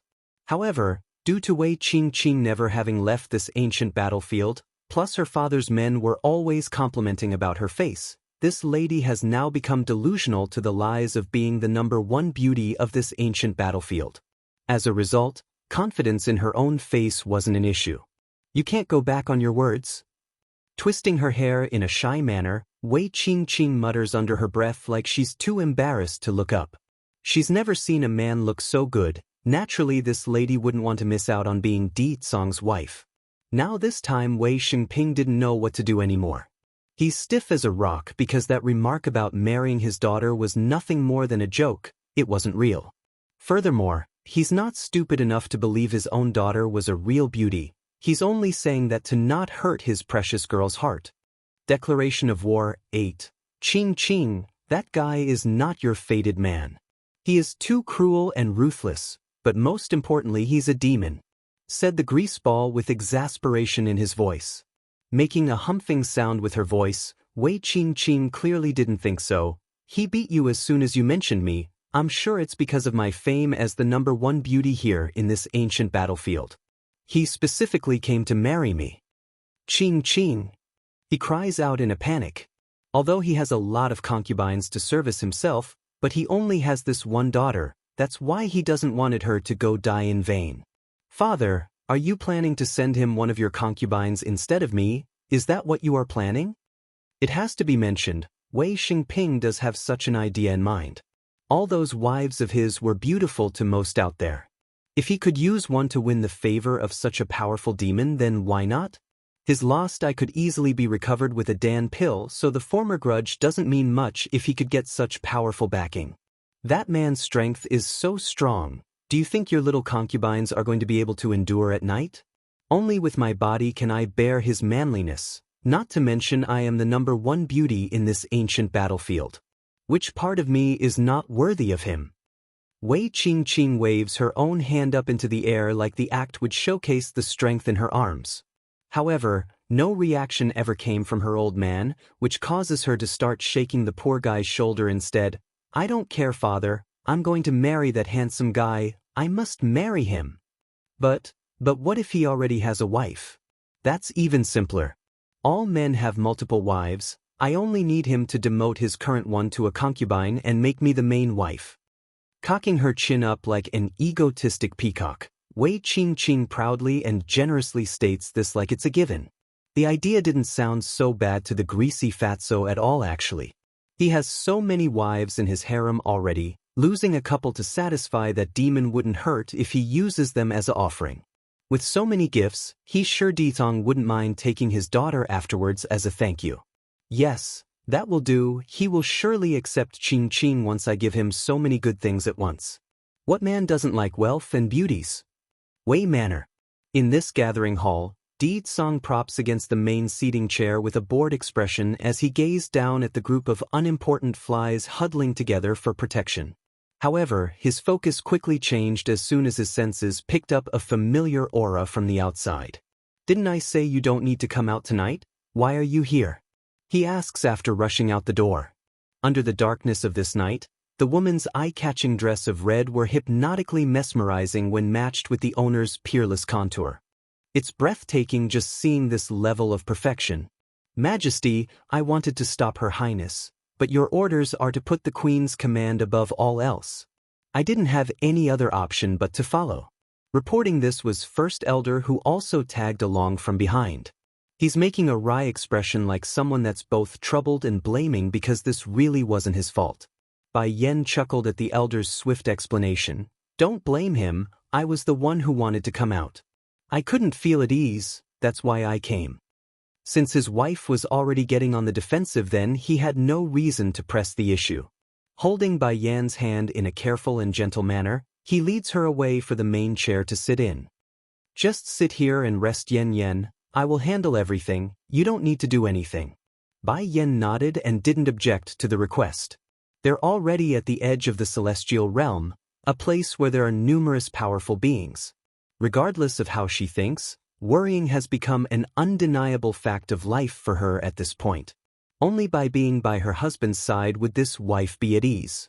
Exactly right when she's about to take a seat like suggested, Wei Xingping has returned from the treasury vault, and behind him was the huge, thick walking ball that was Wei Qingqing. Declaration of War, 9. Wei Qingqing only needed a glance at the woman sitting beside Di Tsong to become enraged. Stomping that feet, she screams, Father, that woman over there, which number of your concubines is she? Also, why is she sitting on my seat? That is my seat. Tell her to crawl over here to me. For a moment, everyone's attention was now firmly plastered on the ugly fat woman. This includes Bai Yen with her narrowed eyes and Di Tsong's gloomy face that's about to go murder this bitch. When did my queen become your concubine? The Demon King's voice sounded like it came from the depths of hell, strangling and choking everyone inside the hall. Stuttering to speak, the fat greaseball hurries to correct his own daughter. Qing, you mustn't misunderstand, this is not my concubine, quickly go admit your mistake. Admit my mistake, why should I do that? Locking onto Di Tsong with her love-struck eyes, Wei Qingqing apparently didn't have the brain to process anything at this point aside from ogling the man of her dream. Didn't you come here to marry me, the #1 beauty on this ancient battlefield? What's the deal with that woman? Due to being so spoiled by her family and the lack of interaction with those from the outside, Wei Qingqing continues to believe she's the main reason for all this fuss. Really, doesn't he know how to show some sincerity? Why would he bring another woman with him if he wants to marry me? But Di Tsong was done listening to the nonsense of this bitch at this point. Before another word could come forward from that foul mouth, the cup in his hand had already shot out and smashed into Wei Qingqing's forehead, causing the girl to start bleeding profusely from the wound. Why is he attacking me? Why is this man hurting me? Shocked beyond belief, the fat bitch didn't know what to make of this and just stood there with wide eyes. Outrageous. First Elder finally snaps after watching this nonsensical show. Who do you think you are to speak about our queen in this manner? Also, how dare you have thoughts about our king with your ugly appearance? Plopping to the ground, Wei Xingping nervously looks upward at the two with great fear in his voice. You are from the demon realm? And the king and queen at that? Yes, apart from the demon realm's rulers, who else can defeat me so easily? This time I'm really screwed. Ignoring her old man's blatant display of submission, Wei Qingqing instead grew mad from being called out as ugly. I am the #1 beauty on this ancient battlefield, how dare you say I'm ugly? Only someone like I can withstand his strength in bed. Furthermore, look at that woman, she's so weak-looking that I bet the child in her stomach won't even make it out alive. At first Bai Yen could care less about this clown that's flaunting in front of herself, but bringing her unborn child into the conversation was another matter. In a flick of her hand, the teacup in her possession also flies out like Di Tsong's and smashes directly into the girl's face. How dare you jinx my child? She slams the table and exudes a menacing aura of murder. For the demons that came with the lady, especially First Elder, they're all horrified by what they've just heard. It's no secret their king cared deeply for his wife, and the children was the big sore spot for the queen here. Hurrying to get up to soothe Bai Yan's mood with a rub on the shoulder, Yen, let me handle this matter, you mustn't stress yourself from being so angry. It's not worth it for someone like that. Declaration of War, 10. This Wei Qingqing's previous behavior has already challenged his bottom line earlier. If not for his attention being divided by deciding on what sort of punishment to use, Di Tsong would have long smashed that face up to stop her from getting any closer. First elder, drag this woman away. Di Tsong's gaze gradually fell upon his target, those eyes no longer showing the warmth he made to his wife earlier. Let her experience what it means to have 1,000 knives got through her body. If I find that she's still alive after being bled dry, then you will all be held accountable. Stumbling backwards in shock, didn't you come here to marry me? Why are you doing this to me? No, I don't want to die. Father, save me. Idiot. First elder snorts derisively, you are dirt in comparison to our queen. How dare you say the king is here to marry you? Where do you even get such confidence to think such a thing? No, I didn't lie, he clearly admitted it when he bested my father. They made a deal to offer me as the bride if he wins, and he never vetoed the idea. If that's not agreeing, then what else? Seeing the two demons drawing increasingly closer to herself, the fat bitch grew more and more flustered as she backed off. That's because he's not qualified to have me respond to him. Di Tsong's answer was like a slap across the face for the foolish bitch. How did this happen? Her eyes have changed from the initial panic to despair at this point, and even as she was being dragged away, she never once stopped staring up at the handsome demon king. Wait! Bai Yan's sudden call made the two demons stop. What's the matter, Yen? Di Tsong hurries to ask with concern in his voice. Taking in a deep breath, Bai Yan looked like she's suppressing some sort of fire in her chest. If you do that, then she will die from the pain first. As a result of that remark, Wei Qingqing's despairing eyes were once again alit with hope. Can it be? This woman is going to let me go? Or is she going to let me have a quick ending? Not bothering to look at the fat bitch, Bai Yan instead turns to First Elder as she continued, I have here some medicine. It can make her unable to die from the extreme pain of having 1,000 knives stabbed into her body, nor can she faint during the process. Take it and put it to good use. And this is the price of jinxing my child. Wei Qingqing's eyes once again grew dim and started to struggle. Father, help me. You vicious woman, you, too afraid to let any more curses to come out of that mouth, the two demons hurried to draw their swords and slash down. Immediately, a huge chunk of flesh came flying off of the fat bitch's arm. Ah! Wei Qingqing screamed out in agonizing pain. Whatever curses she had in mind evaporated on the spot because it's too intense for her senses. Throughout the entire exchange, the girl's father Wei Xingping never once stepped in or pleaded for mercy. Sure, the fat bitch may be his own child, but when it comes to shove, you never know what one might do in the end. Where's the treasure? Di Tsong's voice once again rang out after the screaming stopped, his gaze looming over the fat greaseball's existence. Bandit Di Tsong 1. Frantically rummaging through himself for the storage ring, Wei Xingping then carefully presents it before Di Tsong's face to show he's not trying anything funny. The treasures are here. Here Yen, tossing it to his wife without any care for the ring, see if you like anything in there. If you find nothing you like, then I'll just finish these people off first before looking elsewhere to rob. Wei Xingping could start peeing himself at this point after that comment. He's dreadfully afraid he would lose his head the next second if he moved. If I had known this ancient battlefield is so dangerous, then I never would have come here to guard this place. Rubbing her chin after scanning the content with her senses, Bai Yan spoke with a pleased smile. I will take some of the herbs inside, they're what I need to refine some more godhood Dan pill. As for the others, I don't need them. Pricking his brow like he's not amused by what he's heard, Di Tsong promptly turned back to the fat greaseball. Are you hiding anything else? Pale as a ghost at the added attention. Of course not, absolutely not. This is already everything I have in my home.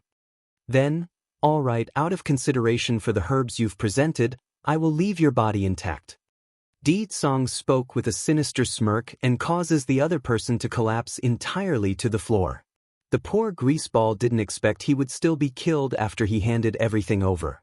However, that frightened mindset of his did have a brain because his attention swiftly turned to the concubines huddling in the corner of the room. Grabbing several of the dancers and songstresses, he pulls them to Di Tsong's location. Oh great king of the demons, please let me go. If you do, these beauties are all yours. Hurrying to push one of the dancers beside himself to go forward, what are you all waiting for? Quickly go serve this great one. As frightened as the lady was based on that shivering appearance, she nevertheless plucked up her courage and walked towards Deetsong. However, before she could even get in front of the man, Deetsong's aura had exploded outwards and sent the lady flying and crashing into the nearest wall. Blood came pouring out of that mouth and dyeing the woman red from the chest down. I had wanted to give you an intact body once you die, but it seems you don't want that opportunity anymore. Dumbfounded, the slimy greaseball hurries to speak. Is this one not to your liking? No problem, it doesn't matter, I can find any beauty that is to your liking. As long as you let me live, then anything is fine. That pleading cry only made Bai Yen shake her head. She's absolutely baffled by how clueless this person was and how he could be so oblivious to his own mistake. No wonder your daughter is so stupid, it's due to your influence. First Elder chimes in with a sarcastic tone. His Majesty is angry because you keep trying to send those women to his side, yet you are still blind to the fact. How stupid can you be? No wonder you were sent here to guard the ancient battlefield. Wei Xingping just gawked his jaws there. He didn't think there would be a man who doesn't like beautiful women, and to refuse one at that. Not wanting to spend any more time with the fool, Deetsong returns his attention to his wife. Giving her a hug to not give anyone other ideas. Yen, don't be angry, I will cheer you up, okay? Breaking out into a giggling laughter. Where do you see that I'm angry? If he wants to send women to you is his business, you just need to not accept it. Not to mention, if you did dare to accept it, I will kill one if there's one, kill two if there's two, and kill dozens if there's dozens. Oh Yen, there's no need for you to dirty your own hands. Your husband I will personally deal with these people. You just sit there and stay put. Bandit Deetsong, too. Deetsong curses inwardly at the bastard that wants to incriminate himself. This Wei Xingping really doesn't like to live. Thank goodness Yen didn't misunderstand me, otherwise I will make sure his fate is the same as his daughter. How can this be? Muttering to himself in an incoherent manner, the fat greaseball still doesn't believe what he's seeing in front of himself. A man having multiple wives is normal in this world. Even my own daughter, who is so proud, is willing to accept that fact. Why can this single woman up there monopolize someone so powerful to herself and not be reprimanded? Wei Xingping, I will let you die with a clear answer so you don't go wondering what you did wrong after you become a ghost. First Elder couldn't resist mocking the fool. Foxes are naturally charming and seductive by nature, that's a racial feature. Now look at the females beside yourself. What makes you think they can even compare to the fox race when the king can have so many better if he so much as said a word?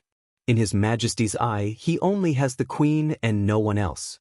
So, tell me, what makes you think sending other women to his side is a good idea? In fact, do you think he needs you to do that? You must be real stupid in the head to say something like that in front of the queen. The more he spoke, the colder the senior's expression became. Drag him away as well. Deetsong throws out this command to his nearby subordinate. His punishment will be dismemberment. Yes, sire. First Elder complies by arching his fist and immediately looked to signal his men beneath. No!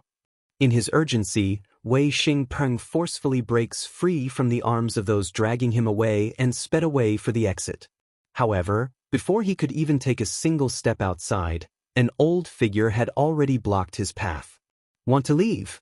With a cold snarl, First Elder roars out a punch at the person and sent him flying across the hall, thus allowing the two demons to do their work of dragging the sack of meat away. Sire, what do you wish to do with the rest of these people here? The senior asks with indifference, like he could care less for the lives of these individuals. Those above the celestial rank can stay if they are willing to submit, otherwise you can kill them on the spot if they resist. As soon as the last bit came out, the hall was immediately shrouded in an air of murderous intent, causing many of the weaker ones to choke and gasp for air. Done with his order, Deetsong then returns to his wife that's sitting on the main seat. Wrapping his hand around her waist in a hug. Yen, it's getting late, why don't we go back and rest? Okay. Bai Yen nodded and smiled at the nice suggestion. She's indeed getting a bit tired. Right as the couple's about to leave, the Demon King didn't forget to throw out one last command. Go locate all the spots with the richest cluster of herbs in this ancient battlefield. I want to give them to my wife. As you wish, sire. Left to carry out his business, First Elder wasted no time in sorting through the kneeling females in this room. However, when he saw the level these dancers and songstresses held, his face immediately turned into a frown. What to do with these people? They're obvious not of standard. He mutters to himself. "Milord, please spare our lives. We were all kidnapped here by Wei Xingping and forced to follow him. Please let us go. We promise we won't ever appear before your eyes." Despite the tear-stricken faces of these beautiful ladies that could sway most men out there, First Elder's expression never wavered in the slightest. He's stern and hard, intent on carrying out his command to the teeth. Bandit Deed Song 3. However, not everyone was made of stone. This includes the First Elder who's been living for over 1,000 years. When his eyes fell upon the shivering ladies who's clearly helpless before his might, he sighed and relented, knowing he's going to be disobeying the king's order. "Tell me, how am I supposed to know there's no ulterior motives inside your hearts?" he asked with a much softer but still harsh tone. One of the braver girls once spoke with pursed lips. "We don't know, but we will do anything you ask of us." "Fine then, I will carve a part of my powers into your soul. This allows me to control your actions during any moment that I wish. If you agree to this, then I will let you girls leave, otherwise, you know what happens." The girls looked startled but nevertheless didn't resist. They just hung their heads there before looking up at the elder. "We are willing. To be in control by another is still better than losing our lives here today." Since it has come to this, First Elder didn't say more. Pulling forward his powers, he forcefully imprints his mark onto their soul. "You can go now. Remember, nothing here is to be revealed to the outside." "We understand." The girls became delighted. They didn't lie about being kidnapped here to serve the fat greaseball. Now that they are free to leave, it's natural they couldn't be happier. So, the group didn't waste any time at all before rushing out the door and disappearing from sight under the cover of darkness. Celestial Palace. Several old men were sitting in the conference room discussing certain matters when a guard hurriedly barged in through the main entrance. "Honorable keepers, those people from the demon realm have invaded the ancient battlefield and Wei Xingping, who is charged with its protection, has been killed." "What?" Keeper Ling, arrogant, became stunned. Jumping from the chair, he snaps with seething rage. "How dare they attack the celestial realm? What do we do now, keepers?" asked the guard that's kneeling on the ground. Keeper Zun, Ashen Robe, and others turned quiet instead of arguing. "We can't let this stand. That Demon King's potential is limitless. If we allow him to grow, then it will surely endanger the celestial realm. But if we leave the palace, then the Lord will become aware of it. He won't let us interfere, so it's useless even if we went." Another keeper frowned and sighed. "The power of this demon realm is not to be underestimated. Even after all these years of our suppression, they are still capable of breaking through to the celestial rank. So, we must not allow this to continue. My dear keepers, allow me to handle this matter." Just then a soft voice came from the rear and causes the seniors present in the room to turn their heads. What they saw was a woman that's as pristine as a fairy and gave off an almost halo effect with the light coming off of her body. "Ruoxi, you are an important daughter of this world. We can't risk having anything happen to you." Keeper Zun, Ashen Robe, frowns as he said that. "Keepers, I have been in your care for all these years. For that, I am extremely grateful. However, I believe it's time I did something for the celestial realm. As long as this world is safe, then I don't mind paying for it with my life." Showing a pained smile like she's running off to meet her end, Yun Ruoxi's appearance was difficult to find fault in there. Sure enough, the seniors here were all moved by her words. What a good girl she is. The celestial lord did not return for 1,000 years, and she is still willing to take such risks for this world. "Ruoxi, you must take your amulet with you." Keeper Ling, arrogant, softens up in his voice after the earlier outburst. "A certain person told us years ago that your crescent-shaped amulet is the key to saving this world in the future. You must firmly keep it on your body and never lose it." Bandit Deed Song 4, tightly clenching the amulet around her neck. "Please be assured, since I am destined to ascend to that position, then no danger will come my way. You go then." Keeper Ling relents by waving his hand.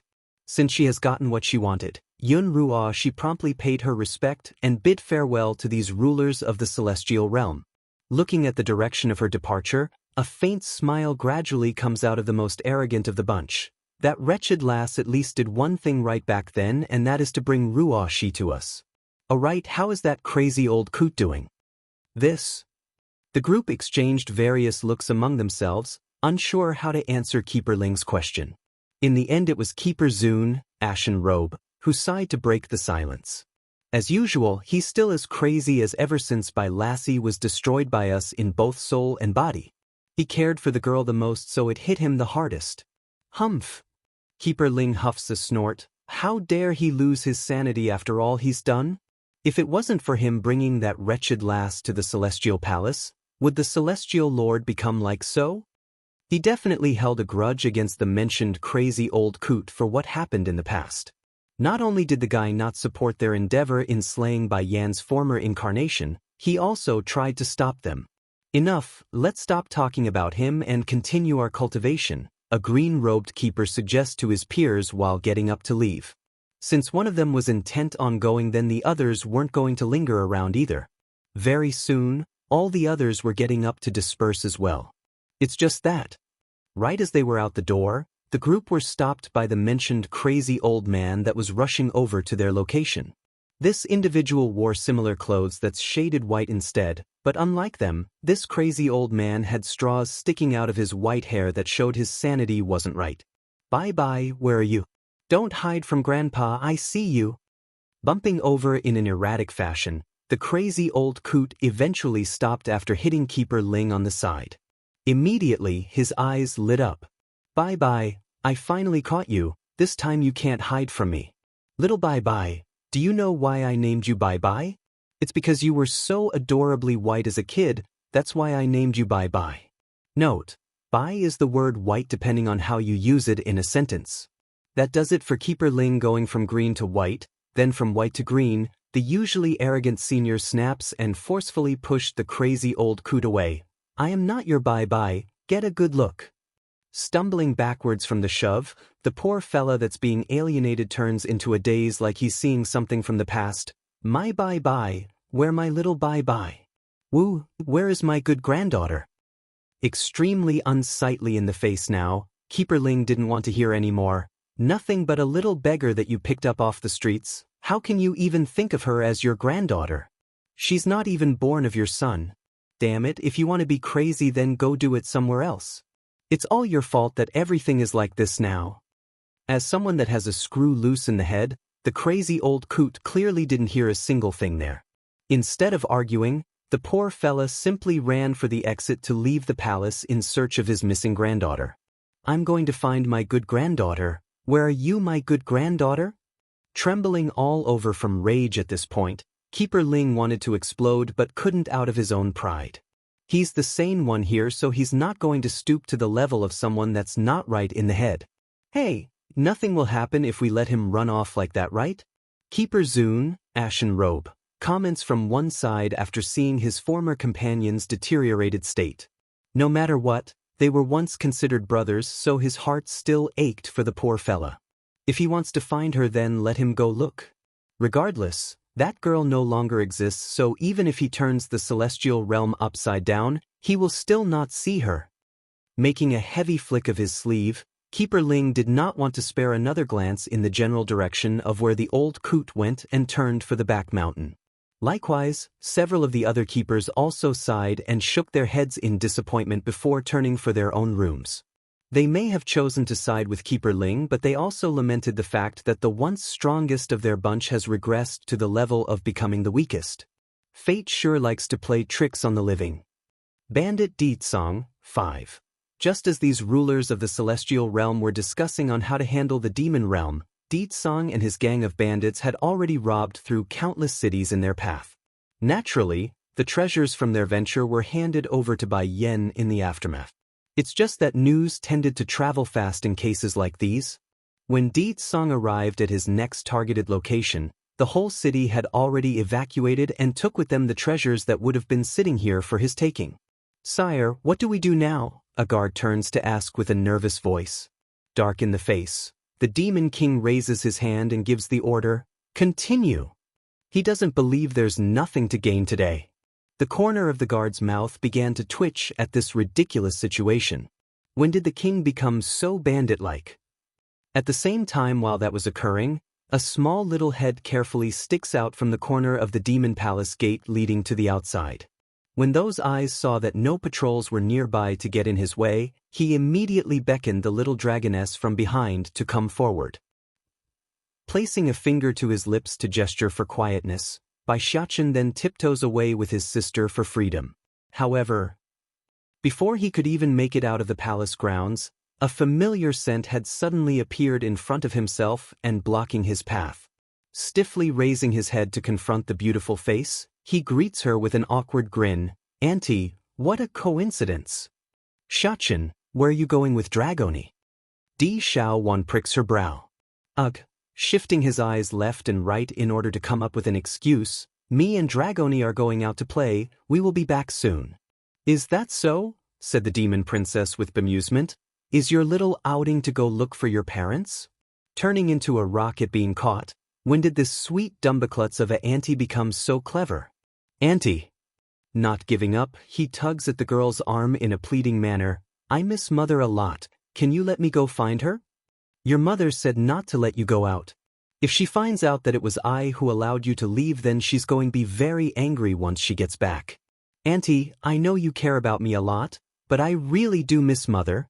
Getting all teary in the eyes, he decides to use the best skill in his arsenal. "And I am very strong now, I can protect mother."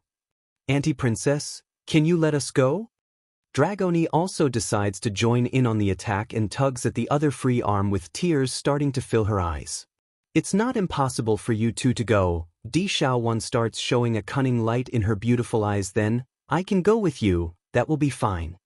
Xianxia just stared at the girl, unable to take in what he's heard for a good moment.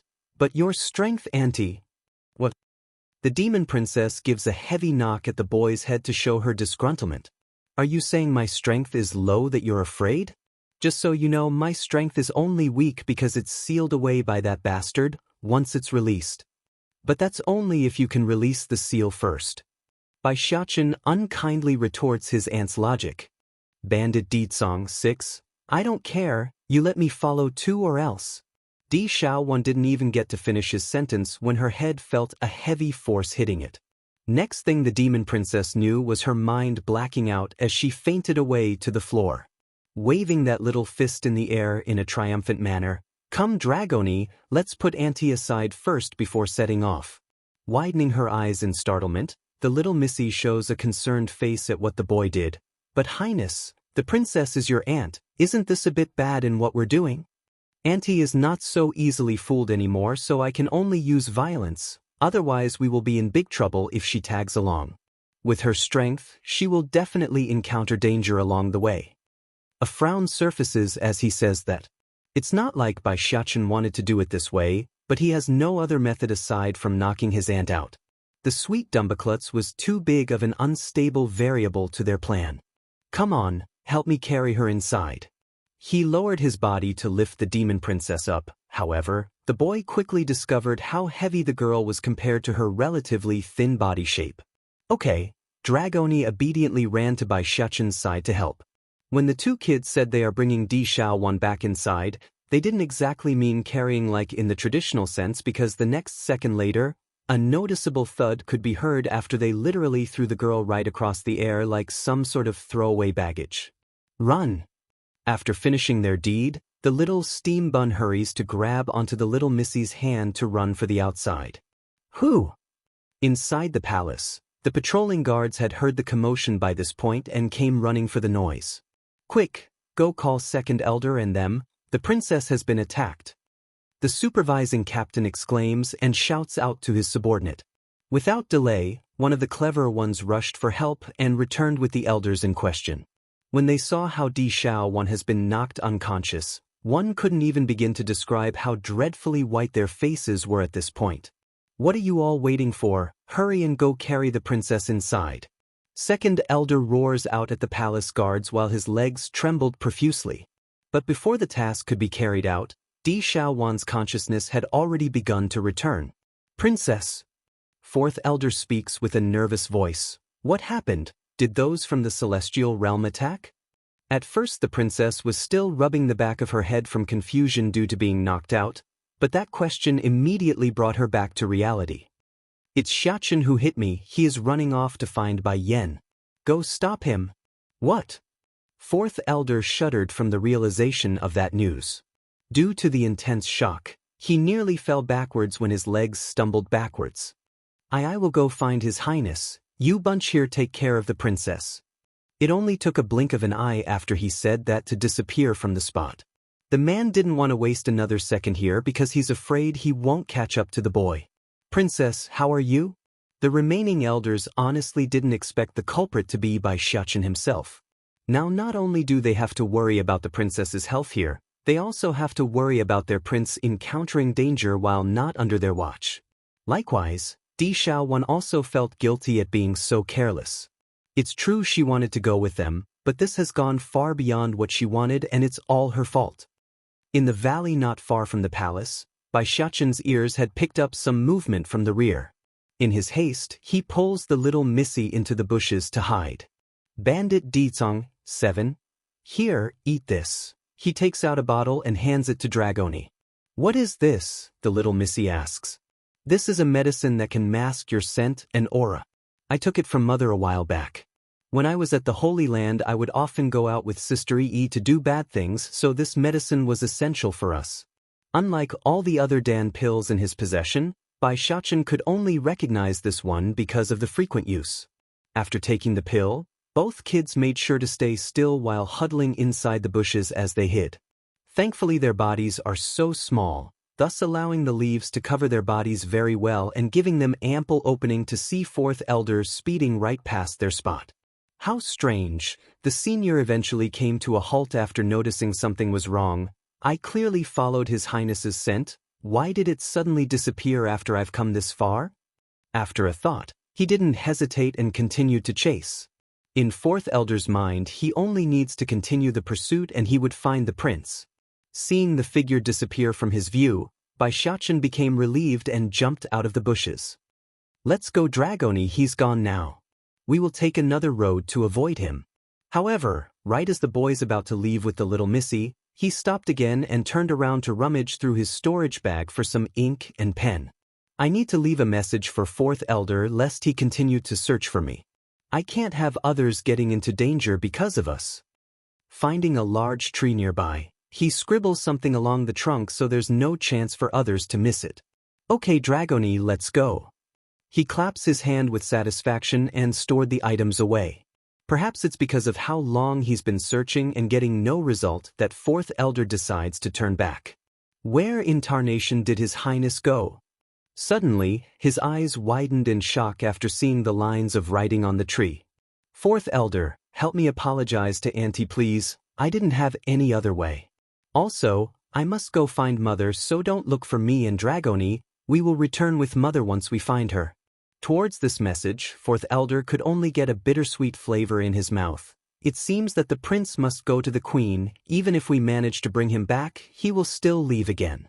Making a long sigh, he didn't continue his fruitless chase anymore and turned for the palace. How did it go? Di Xiaowan was anxiously waiting at the palace gate when she saw the man's return. It's just that the initial happiness on her face had faded away when finding the elder didn't bring the kids back as she expected. You didn't find Xianxia? The princess asks with pursed lips. Fourth elder nods slowly. His Highness was too cunning and escaped my pursuit. He left a message for you and that he's sorry, but he will go search for the queen regardless of what we do. Freezing up in her posture, but the celestial realm is too dangerous. Bandit Dizong, 8.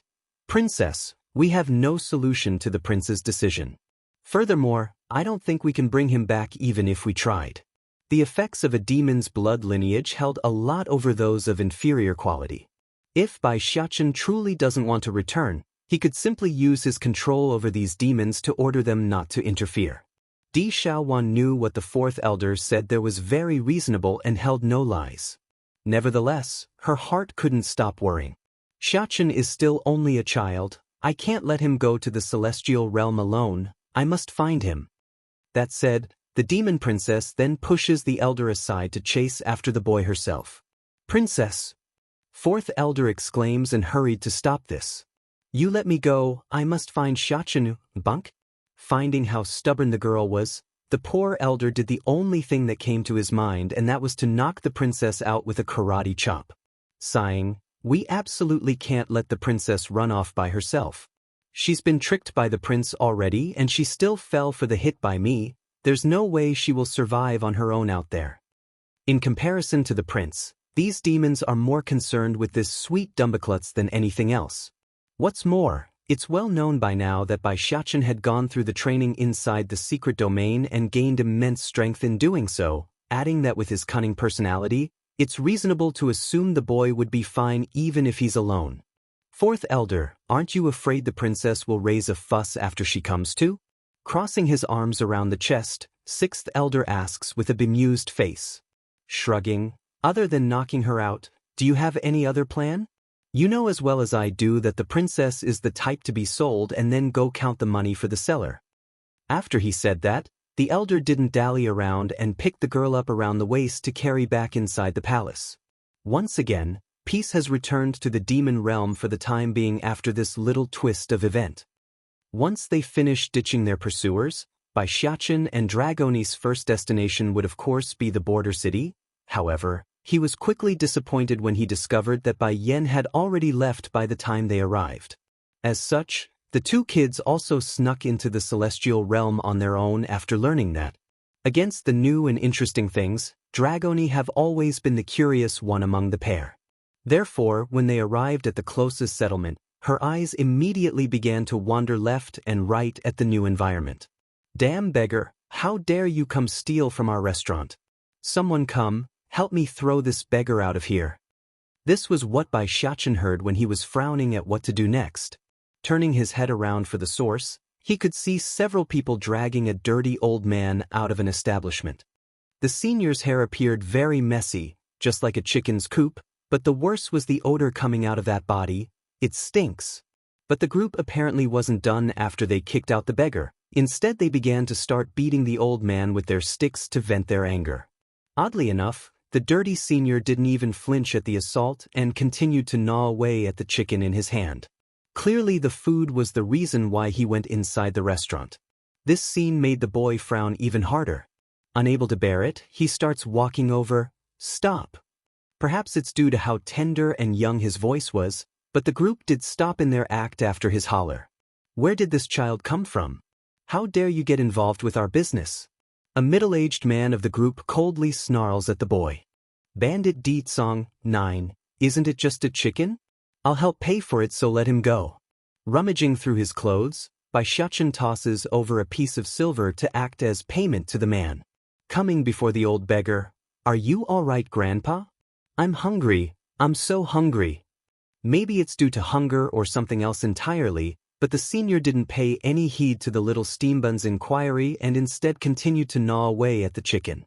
Normally one would be quite irritated at being ignored, but in this case, Bai Xiachen only felt an uncomfortable sadness circulating from within. Eat slowly, grandfather, no one will steal it from you. It's then the crazy old man paused in his gnawing and turned to look up at the boy's face. Did you see my bye-bye? I'm looking for my little bye-bye. Taken aback by the question, the boy's lovely brow furrowed up. Grandpa, who is bye-bye? If you tell me, I will help you look for that person. Bye-bye is bye-bye, she is my good granddaughter. Let me secretly tell something, I actually snatched Bye-Bye off of my old friend's hands. Her talent is very good, so me and my old friend both wanted to accept her as our granddaughter. In order to win, I used a sneaky scheme to snatch her over. With that said, the crazy old man then bursts into tears and even tossed the chicken to the ground as he sobbed away. I should have given her to him. He could have taken her to a secluded place where no one can hurt her. Bye-Bye must hate me to death, woo. To the senior's credit, his words were clear and credible, totally unlike his crazy appearance. Unfortunately, that glimmer of clarity only lasted for a brief moment before he returned to his usual erratic state with that silly dumb smile. Have you seen Bye-Bye? If you see her, can you tell my Bye-Bye that I miss her? Against this partially unstable old man, Bai Xiachen just didn't know how to handle him. Nevertheless, his heart told him he couldn't leave this person behind. Old grandpa, get up first and tell me how your Bai looks. This way I can help keep an eye out for her. Boy!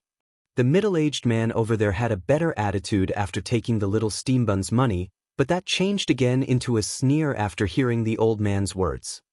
Don't blame me for not warning you. This old beggar is a liar. He's been here for a few days already and has done nothing but freeload off others. Don't be fooled by him. Naturally, Bai Xiachen wouldn't be swayed by a simple comment from some stranger, especially when they have shown such harshness against an old senior. Still showing concerned eyes, he helps the crazy old coot up. My Bai is all pearly and white. Oh yes, she's also extremely talented and... Patting his chicken coop of a hair, the old man's gaze suddenly turned dull in the eye like he's lost in memory. I can't remember anymore. I think Bai has been gone for a long time. Highness. Giving the boy a gentle tug on the sleeve, Dragoni offers up a suggestion. Why don't we bring him to mother for help? This old grandpa is too pitiful. I feel so sorry for him. Nodding after a moment of thought, all right, let's do that. Although it can be dangerous if he follows us around, but I can't see how it's better than letting him stay here in this place. Perhaps we will encounter someone that knows him along our travel. That's right. From out of the blue, the crazy old coot suddenly slaps his thigh and then obsessively stared at the little steambun's face.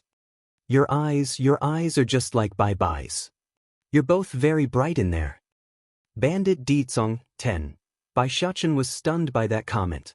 If he were to use just that sliver about the eye to search for a person, then it would be a needle in a haystack. Where would he find such a person among so many? Grandpa, you follow us, my mother will help you find your Bai. Look for Bai. The crazy old man once again showed that dumb silly smile. Okay, let's go find Bai. In the end, the party of 2 has now become a party of 3 following the acceptance of this crazy old coot. Humph, don't listen to good advice then. Since the little steam bun won't listen, the middle-aged man just huffs a grunt and returned to his shop. He could care less about some strange kid that has shown him so much disrespect. In a city not far away from where Bai Xiachen and them were, the patrolling guards at the city gate were just minding their own business today when they saw the unimaginable, a horde of demonic beasts trampling over to their location. Run! The bandits from the demon realm are coming. The guard's voice echoes across the entire settlement as he cries out this news. What? The bandits from the demon realm are coming? The denizens of this city were horrified by the explosive news. Without a care for whatever they're doing, everyone began to flee for their lives after quickly packing their stuffs. This includes the lord of this city as well, who emptied his treasury vault in a breeze. Yen, why don't we take root in this city?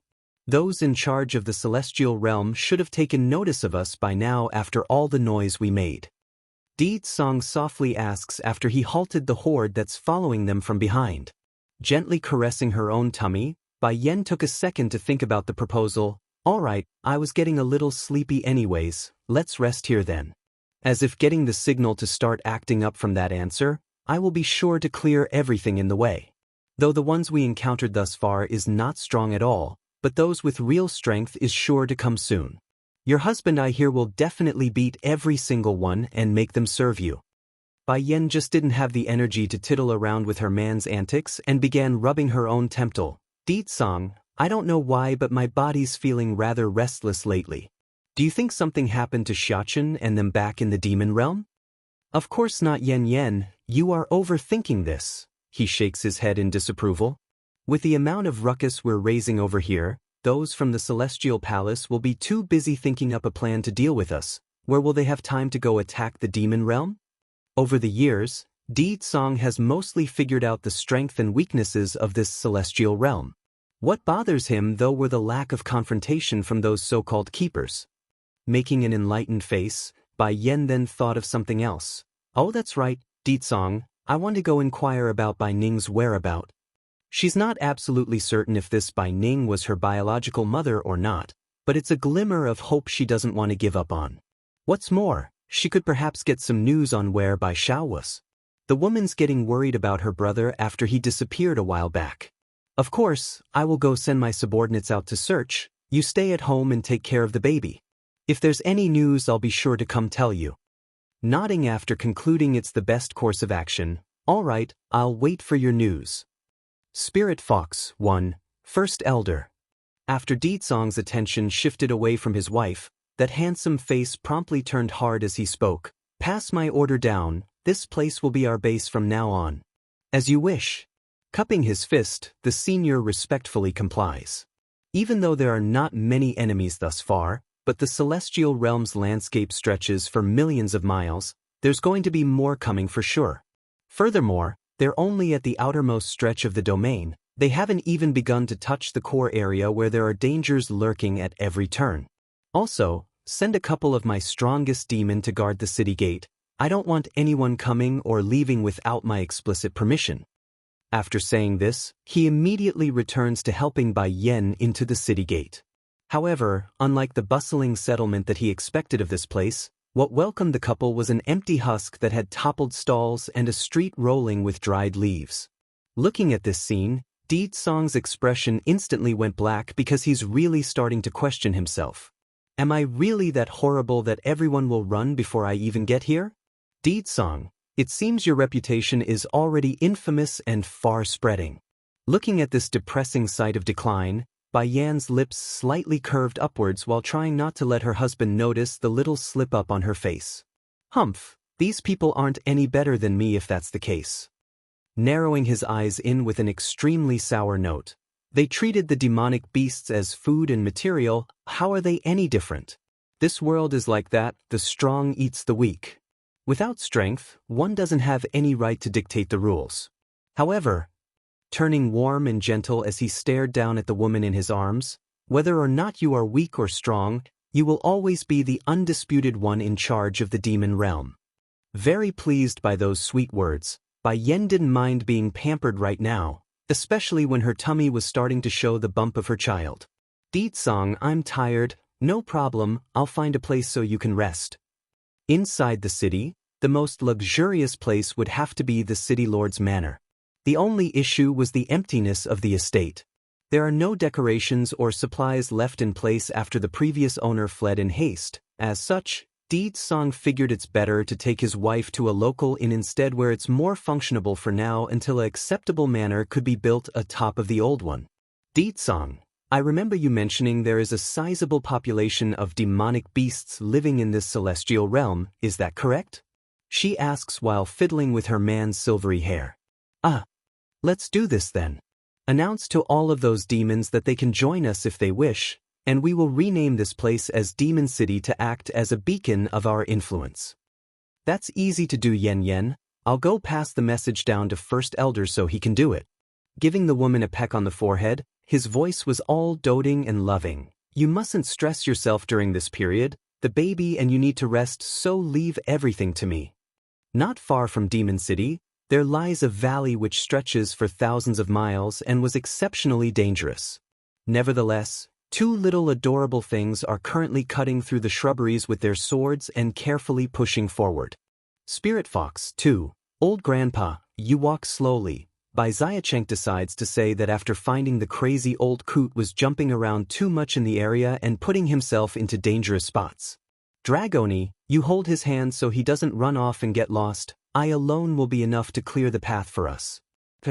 Dragoni originally wanted to go back to as she's instructed, but the second she started walking over, the old senior bolted. Not to the side or in the opposite direction though, rather it's directly for the little steam bun who's leading the party like a rushing bull. Bai Xiaochen honestly didn't know what was happening when he got charged. However, by the time he came back to his senses, he was already thrown to the floor and staring upwards at the sky. Boom! An invisible force from the back suddenly brushes past the toppled pair and smashes into a nearby tree, causing the huge stumpy trunk to explode from the impact and toppling over the last of the towering remains. What the? I didn't even notice that attack just now, yet this old man can react so quick. Is he really some random beggar? Oh, that was so scary, so scary. Despite what this old coot just did, he did not act like anything worthy of being called a powerful individual. In fact, that goofy grin and chicken coop at the top continued to give the iron-masked image of a senile old elder. Highness, Dragoni runs over to help the boy up. Are you all right? Did you get hit anywhere? I'm fine. Turning sharp in the eye, Xianxia stares in the direction of where the attack came from. Come Dragoni, let's go see what's happening over there. Although the little missy was very afraid of what lies ahead, she nevertheless listened to the little steambun's instruction out of habit. She's always been obedient to the boy's words, and this won't be any different.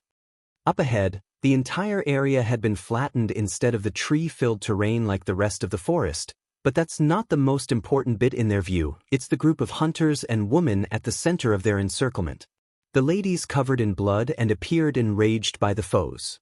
Spirit Fox, you have nowhere else to hide anymore after escaping us for so many years, ha! The one saying this was a man that had an elderly but muscular appearance. I'll give you a chance, submit to me or die by my sword. The woman wearing the green dress in the middle promptly sneered at the proposal. Even though she's clearly at a disadvantage and likely on the last leg, those eyes remain stubborn and full of fire. Submit to you? Dream on. I am Spirit Fox. Even if my soul is destroyed, I will never surrender to the likes of you. In that case, I'll grant your wish. Narrowing those old eyes in, the buffed elderly individual in charge of the hunters revealed a glint of murderous intent when he drew his blade. Badhump. Just then, right as the cold hard steel was about to slash down from above, a small rustling sound from the side had caught their attention, causing the hunters to pause and look over. They could see it's a young little boy stumbling out from behind a huge tree, and considering those fear-filled eyes, they figured the newcomer were no threat to the group.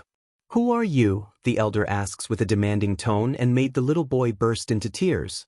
Spirit Fox, 3, I am looking for my mother, I am looking for my mother. Annoyed by the interruption, the old hunter frowned. Your mother is not here, so hurry away, this is not a place for children to stay. Since the other side was only a child, he didn't give too much care and simply shooed the other side away. Grandpapa, can you take me to my mother? The little boy looked timidly at the hunters, his mouth drawing into a thin line of pity and sadness. If it was under normal circumstances, these hunters would have offered aid to a lost child for sure, but this was not the case today. They had more pressing matters at hand than to babysit a young boy. Go, hurry up and go, if you don't go then I'll have someone throw you away. The buff old hunter impatiently waves at the boy again. Grandpapa. Since the distance between both sides had drawn to a measurable short distance at this point, the act of shooing away the child was like a welcoming gesture to cling onto the man's sleeve. This for sure made the old hunter grow more impatient. However, he didn't expect the shaking gesture from his arm to earn himself a dagger through the palm instead. You! The old hunter exclaims and tries to blow his little assailant away. Unfortunately for him, none of his power would come forward when he tried. In fact, his arm that has been pricked by the dagger grew numb and powerless, thus making it all too easy for the boy to dodge to one side when he reached out. What innocent boy that's lost in the woods? What timid poor boy that only wanted to seek help? There's none of that, only a little devil that's showing a devilish grin. You're not bad, your entire body is covered in treasures that resist physical attacks from others. Aside from your face and the palm of your hand, none of my weapons would have been able to get through. Xianxia comments with his cheeky smile. So how do you feel now? Do you like my poison that's on my dagger? The old hunter's face had gone white at this point. He desperately wanted to expel the toxin by forcibly pushing the invading element out from his veins, but the more he tried, the worse it got. How can this be? He mutters with clenched teeth while taking a step back. Who the hell are you? A twisted grin draws itself across the boy's face as a fluffy tail of silver came out of his back. Waving it in the air to show the old hunter, Stupid, can't you see my identity? Shock filled the hunter's eye. Fox? You are a demon? This little thing is actually a demon? Impossible, even if it is a demon taking human form, I still would have noticed long before he got close. How did I not catch it? Dragoni, old grandpa, you can come out now. Xianxia beckons her friends to come out of hiding from the huge tree behind himself. So fun, so fun. The crazy old coot was the first to jump out of the cover. Clapping his hand with that goofy smile. "So fun, little guy, can you lend me your poisonous dagger? I want to poke him a few times too." The comment instantly made the old hunter falter backwards a couple of steps. However, his body froze as soon as he took a closer look at the one speaking. "Spirit Fox, you are? How can it be him?" The old hunter gulps hard, understanding he might have mistakenly poked at a huge hornet's nest this time. Although he had only ever seen him from afar at the palace, but the impression remains very deep and memorable. Sure, this old coot would often act crazy before the public, but even those keepers would abstain from provoking him. That just goes to show how prestigious and important this old coot's background was. On the other hand, the crazy old coot acted like he didn't give a care in the world.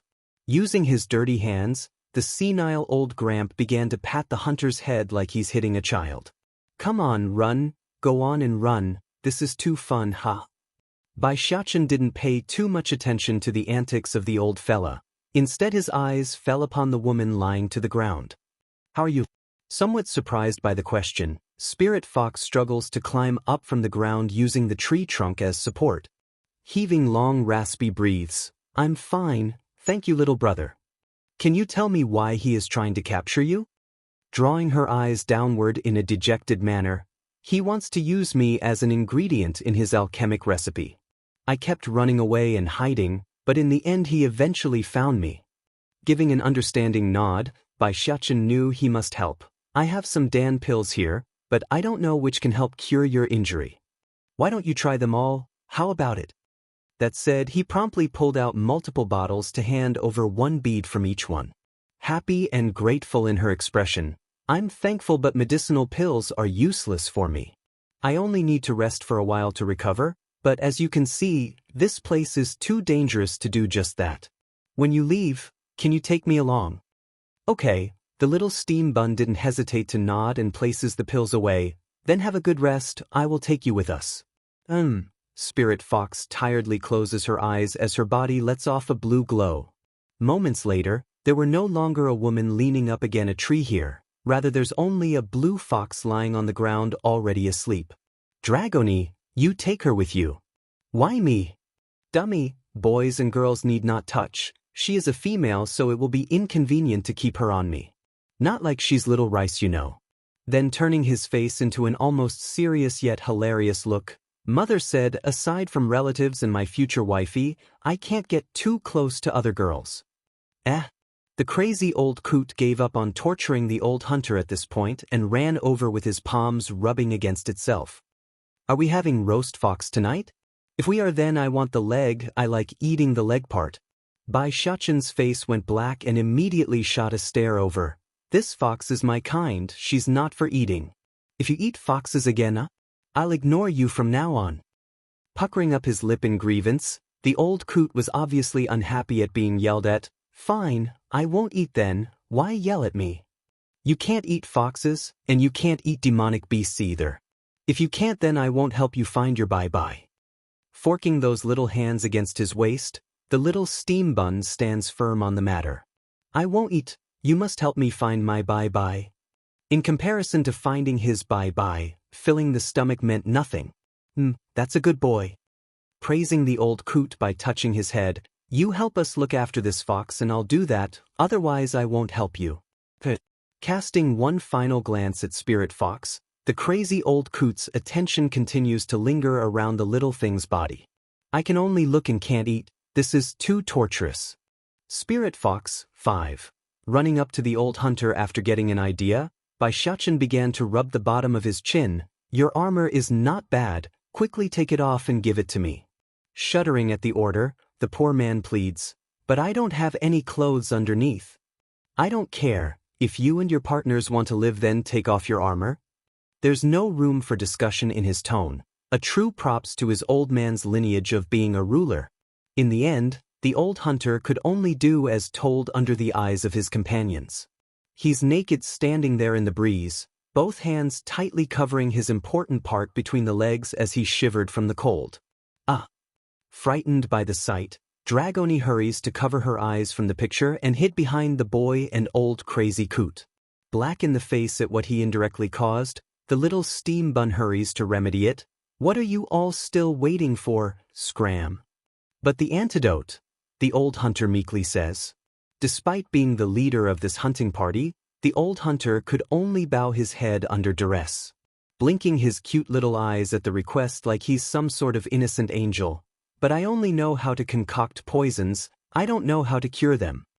In that instant, the old hunter's expression immediately collapsed into outrage. However, right as he's about to lash out at how ridiculous it was to not carry an antidote, Xianxia had shot another glare over and made the person cower away. This, you must be teasing me, how can you not have an antidote? Actually, making a frown on his cute little face, there is a way to cure the poison.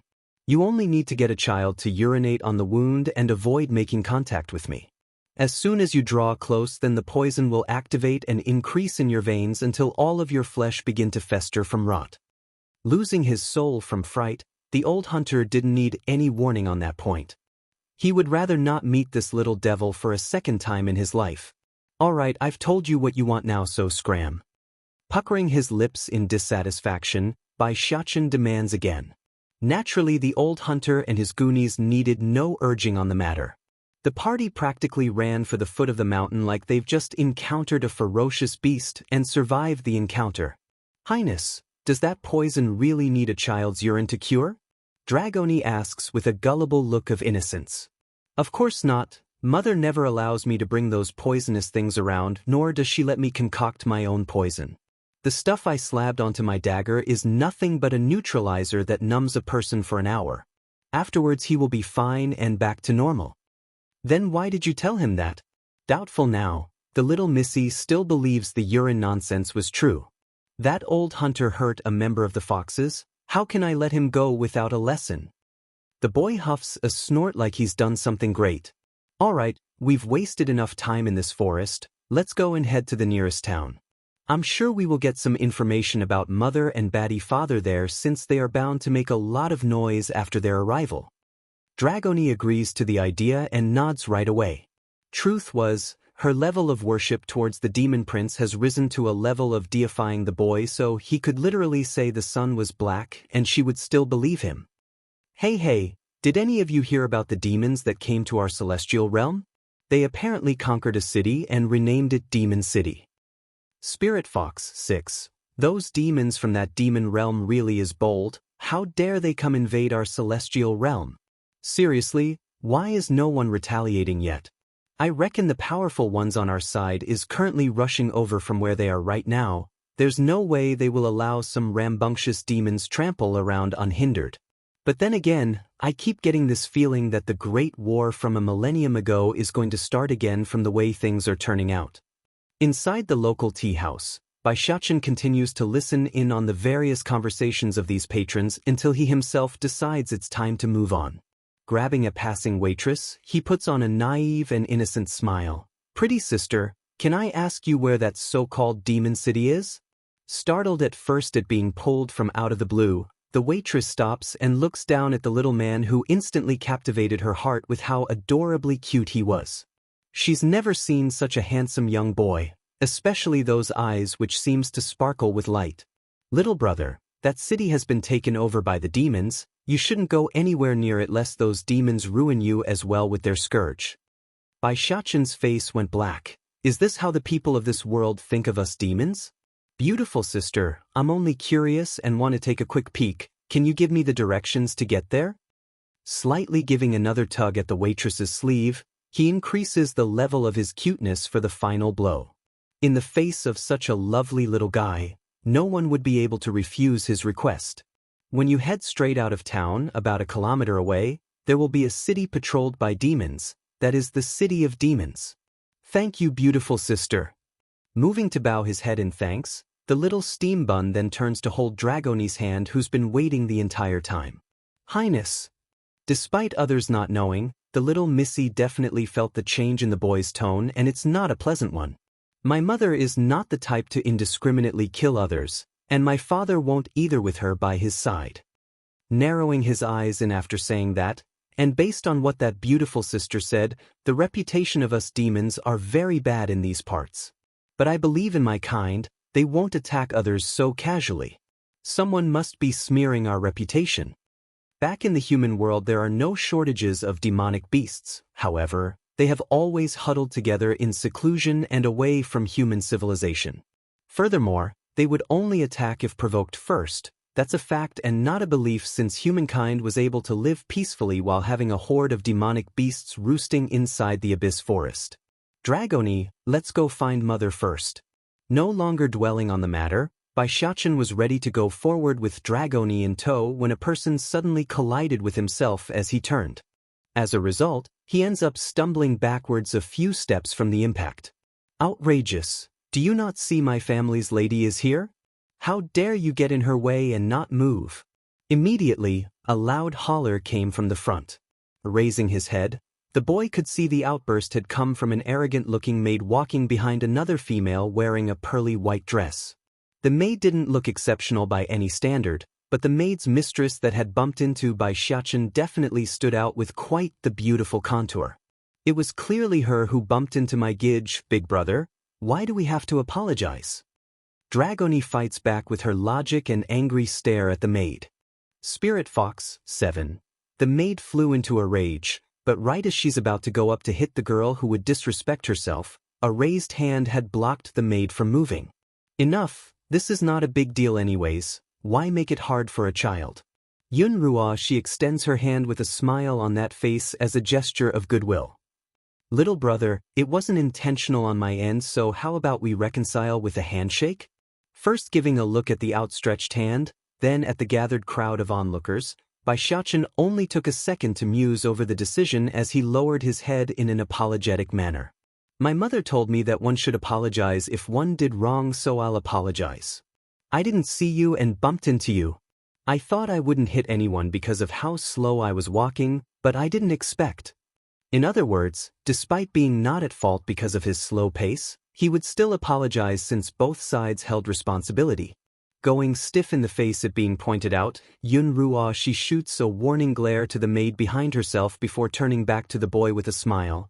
My maid is too impolite, so don't mind her. Is she your personal maid? Asked Xianxia. She didn't understand why the boy would ask that but nodded anyway. She is indeed my personal maid. I've had her by my side since I was a child. Oh, nodding like he's enlightened, my mother said that a maid represents their master and mistress. If a maid is too arrogant, then that's the result of their master's deliberate indulgence, and in many cases, the voice of their master because there are some words they don't want to say in person. That said, the little steam bun then raises his head to confront Yunruo she directly in the eye. There are no maids like that around my mother who doesn't know what is right from wrong. Don't you understand that much? That made Yunruo she go from green to white, then from white to green in exasperation. It's exactly as the boy says, she's been indulging her maid over the years and would even use the maid to say things she herself doesn't want to say in public. But to be exposed before the public like so, it's making her extremely uncomfortable. Sure enough, the gathered crowd had started to turn their heads in disappointment, especially for those who thought the lady was some clean flower instead of the tainted rose whom she was. I thought this lady is gentle and kind with a good character, but then again, why would she have such a nasty maid if she herself wasn't so nasty? I know, right? If it wasn't for the boy we would still be in the dark. I say, who is the boy's mother? He's clearly very well taught. The murmuring was starting to have an effect since Yunruo she had clenched her fists up. The only saving grace was the fact that no one knew who she truly was, otherwise the image she maintained for so many years would be ruined today. Miss, look at this boy. Not going to give ammunition to the little steam bun, she directly slaps the maid in the face to keep that mouth from yapping. You be quiet. How many times have I disciplined you? If it wasn't for your father whom I owe a debt to, do you think I would keep indulging you? In other words, she only turned a blind eye to the maid's nasty nature because of a debt, not because of what Xianxia said about herself. You bitch, I finally found you. Just as Yunruo she was twisting the story to her own advantage and clearing herself of any taint, the old coot suddenly pounced over from the side and threw a heavy punch to her head. Worse was that things didn't end there. The old coot also started to pull at her hair. The more he pulled, the harder his strength became until the situation crumbled into a mess. Spirit Fox 8. You! The pain nearly made Yun Ruoshi break out into tears. She wanted to lash out in retaliation, but that's when she realizes who it was. In that instant, her complexion had lost all color. How can it be him? Why is this old man here? You bitch, I'm going to kill you. You killed my good granddaughter. I'm going to kill you, bitch. The crazy old man has now turned into a vicious old man. His fist was relentless when smashing down at the lady's face, causing it to go bruise and sore in all sorts of places. As painful as it was for Yun Ruoshi to take this beating, fear overtook everything else in this case.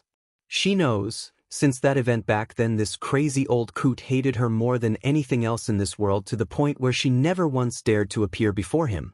To think they would bump heads in a place like this of all places. Meanwhile, on the side, Bai Xiachen had his eyes staring wide in dismay towards this interaction. He's completely taken aback and surprised by this twist of event. This old grandpapa, does he have a vendetta against her?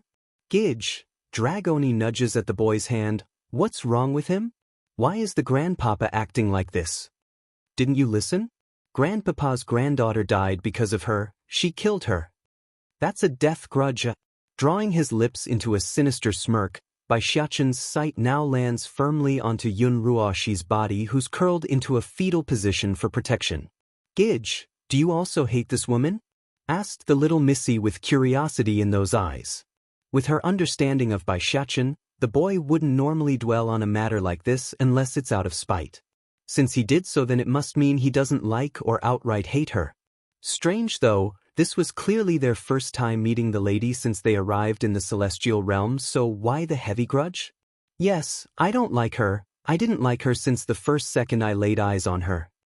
Crumpling his cute little face into a frown, especially when I see her fake face, my dislike inexplicably grew deeper until it's become a form of hatred. Dragoni nods in earnest. If that's the case, then I also hate her. Grandpapa. Bai Xiachen saw that the old coot has done enough damage and waves for him to come over. Let's go, we will go find your bye-bye. That stopped the crazy old coot from continuing. With a goofy grin, okay, let's go find bye-bye. However, that's not before the old senior sent another kick at the bruised-up lady. Apparently hatred knows no bound, even if one becomes senile and unable to discern what's reality or an illusion. Finally free from her assailant, Yun Ruoshi's first instinct was to clean herself up so she wouldn't look like such a mess. Sadly for her though, aside from wiping the blood from the corner of her mouth, she couldn't do any more for her hair because the old senior had ripped some of her scalp along the process. Just touching the upper part of her head would bring a stinging pain that made her gasp. What are you all looking at, Scram? The maid snaps out at the gathered crowd after realizing no one was helping and made them disperse. Of course, that's not before they all bellowed out into a laughing fit at this hilarious show. Miss, are you all right? The maid quickly crouches down to help her lady up. That old man is so abominable. But, sending another slap at her maid without any indication, Yun Ruoshi spoke with grits and stone between her teeth. Where the hell were you? Why didn't you help me? The maid shuddered because she didn't dare to say she's too afraid to help. Miss, the old man and the blasted child is too much. Why don't we follow up with it? Flashing a killing light in her eyes, she makes a beheading gesture with that hand. Spirit Fox 9, huffing a grunt at her maid's idea. Go ahead and kill that old man if you think you can, but that child must die. Yun Ruoshi doesn't understand why either, but she detests the boy as soon as she's met him as well. Coupled with the fact that he dares to challenge her, it only made sense things would turn out this way. You immediately go inquire about that boy. I want to know where they went.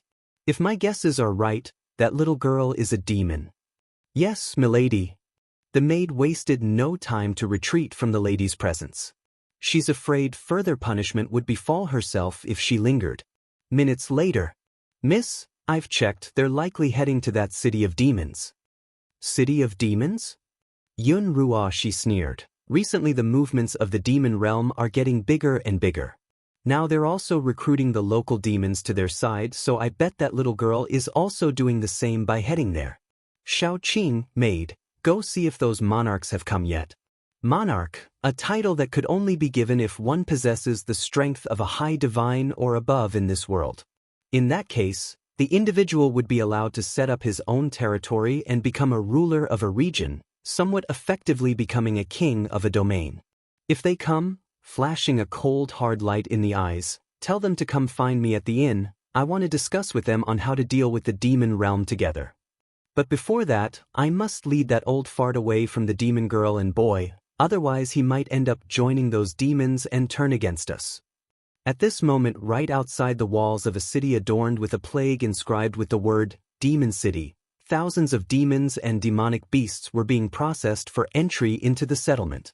Their treatment wasn't of the best out there, mainly because Bai Yan didn't have trust in these individuals who has lived in the celestial realm all their lives, but these demons didn't have any other better options out there aside from seeking protection from Di Tsang and his subordinates.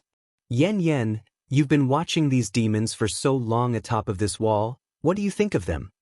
Di Tsang asks while bringing a coat for his wife to wear. Making a mild smile, at the moment I can't see anything out of place, but there is bound to be some down there sent to spy on us. After all, they've been isolated from the demon realm, so it's expected that some would become loyal to the enemies. It's better to be careful. She wants all of the demons to return to their roots, but that doesn't mean she would allow others to take advantage of this opening. Suddenly, Bai Yan's attention lands onto a woman hidden among the crowd, her eyes beaming with a touch of frost. There's something wrong with that woman. Drawing his lips into a smirk, Di Tsang also turns to the crowd that's below. You also noticed? Let's go. In one leap, she descends from the wall and surprises the gathered demons with her entry. Spirit Fox, 10. As beautiful as this woman's appearance was, the crowd greatly lamented the fact that she's pregnant and not a virgin, otherwise they would be conniving to woo this one. Yen, you be careful, we can't have you getting hurt. Landing with a frown, Di Tsang hurries to examine his wife for any issue. When I was pregnant with Xiaochen, I was running around outside still and getting into all sorts of fights. Do you see me getting hurt? Shooting a glare at her husband for over-worrying, my babies aren't so frail. If she and her baby could endure the damage from a lightning strike, then a simple descent from some city wall was nothing. After lecturing her hubby, Bai Yan returns her attention to the woman in question. Though ordinary in appearance, she just has a strange aching suspicion this individual wasn't normal. Say it, who sent you? Going slightly white in the face, I don't know what you're talking about. Won't tell the truth? Bai Yan continues to examine the person in a scrutinizing manner. You think I won't notice just because you're wearing a wolf skin? Why are you pretending to be a demon and trying to enter the city? Finding she's been discovered already, the spy didn't bother trying to keep up her facade anymore and bursts out laughing. In an instant, the aura explodes out of the woman and blows the nearby demons away in all directions due to the force created. Careful! Alarmed, Di Tsang hurries to pull his wife into a protective hug to shield her from the explosion. She is a high divine. High divine? Bai Yan was surprised because this high divine was the most powerful enemy to date. Are you the king of the demon realm? The spy ignored the pregnant queen and turned to Di Tsang instead with a look of desire. It's too obvious on what she wanted when that tongue stretched out to lick her own lips. Your strength is very good, grinning maliciously. With your strength, marrying such a woman is too much of a pity. How about this? Leave her and come to my side to become my husband, what say you? A flash of hardness flickered across Di Tsang's eyes after hearing that pompous statement. In order to reassure his wife, he immediately leaves a soft kiss along Bai Yan's lip. Just wait here for me, I'll come back after I finish dealing with this spy. Be careful. If they're only one enemy, then she's very confident her own man could handle it. Loosening his arms around Bai Yan's body, Di Tsang now focuses his entire attention to the opposite side. Boom! In this moment, gushes of air came blowing out of his clothes due to him releasing his full might, which causes the spy to narrow in her eyes as well. So the rumors are true, the Demon King is as strong as they say. It's good I came in person to get an impression first. Now I can take him as a male consort in my harem. Demon King, why go against the celestial realm when you're such a handsome beauty? There's no way you will prevail with only your level of strength and that useless wife of yours. That's right, In the eyes of this high divine, likely a monarch and ruler of one region, this spy thought of Bai Yen as nothing more than an ant, an insect that she could crush with one foot. However, the comment didn't infuriate the mentioned wife, it only made her break out into a chuckle. Celestial Realms Faction 1. Wait, Ditsong, there's something I want to ask her first. Slowly coming forward, Bai Yan's eyes were burning with fire. Although the Demon King didn't know what his wife wanted to do, but he's not going to stop her if that's her wish. However, he's going to remain ready in case anything happens. You're almost 50 or 60 years old now, right? She asks with a meaningful smirk. Maintaining one's youthful image wasn't hard for a cultivator, especially for those at the higher levels like the one before herself. That's right. Ticking her lip into a cheeky smirk, the spy had plenty of confidence her achievements are something to be proud of because there aren't many like her even in 100 years. Then what right do you have to call me weak and useless if it took you 60 years to reach the high divine level? An air of defiance exudes out of Bai Yan's body as she confronts the spy who looks down at herself. I began to cultivate at the age of 15 and is now 7 years into reach where I am today. As for yourself, it took you over 50 years to break up to the high divine? How can you be so proud with that sort of achievement? What's more, my subordinates are barely 30 years old and is already at the bottom divine. It will just be a matter of time before they overtake someone like you.